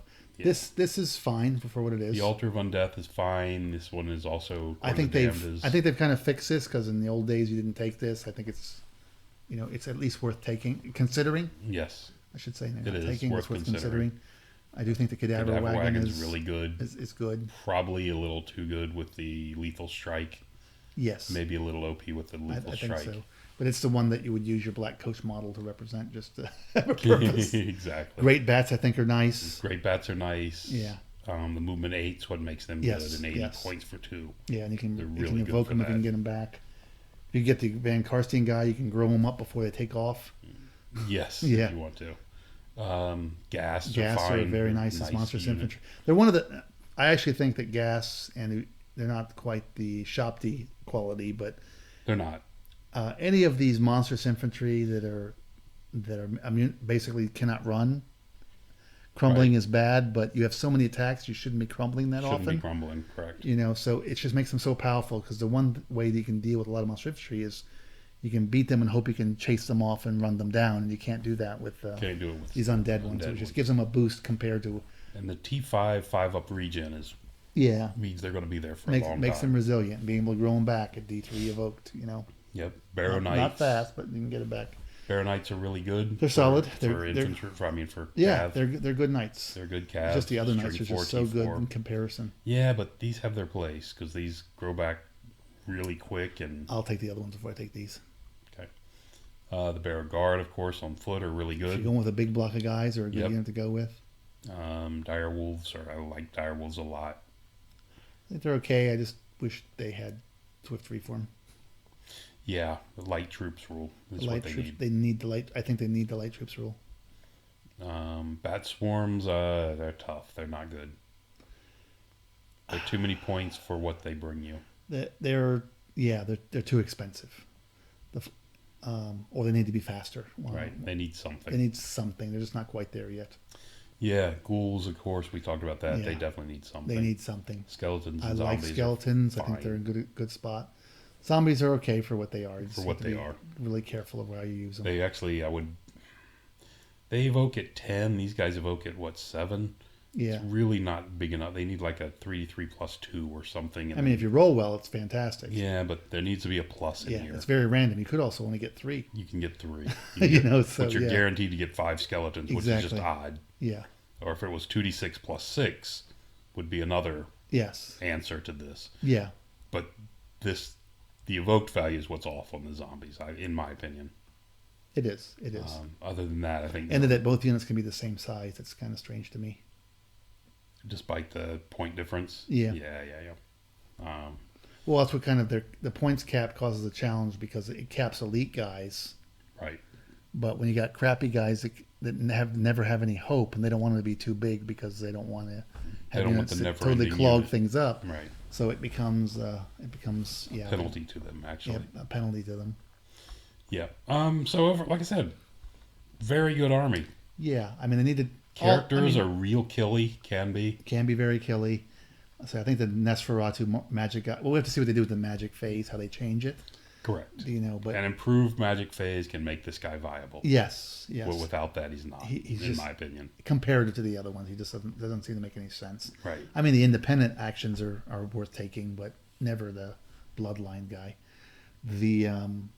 So yeah, I think you do some different things with it. The army does, I think, suffer a little bit from the same, maybe not as much as some of other armies with a new composition, that some things aren't as good as other things. Right. But, but overall, I think it's a pretty well laid out army. Yeah. At least, for a moderate strength. It's not OP. It's not crap. Yeah, I agree. And it's interesting. It actually has, in the old days, you relied on just your vampires to be your hammers. Right. And everything else was an anvil. Correct. Now it's got the vampires to be your hammers, and it's actually got units. It's got the units that can hammer. They can hammer really hard, so you can build. I think you have some options on how you build your army. Yep. Anyway, like I said, overall, I'm a fan of this. I'm giving them a plus, thumbs up for this army. Yeah, give it a thumbs up. Little work on the ghouls and some other things. And yeah, this is kind of the power level thing. I think is in a good place. I do too. Yeah, I think it's fine for that. Yeah, I do too. With a couple tweaks, it becomes all units. Tweak the couple units that need it, and right. Just get the value of those units in the right place. But all army books have that, and that's part of the challenge. As the rules, they keep working on the rules at the same time they're working on the army books. Things get out of whack. Yeah. So anyway, all right. Okay. That's the vampires. Thanks for listening. Till next time.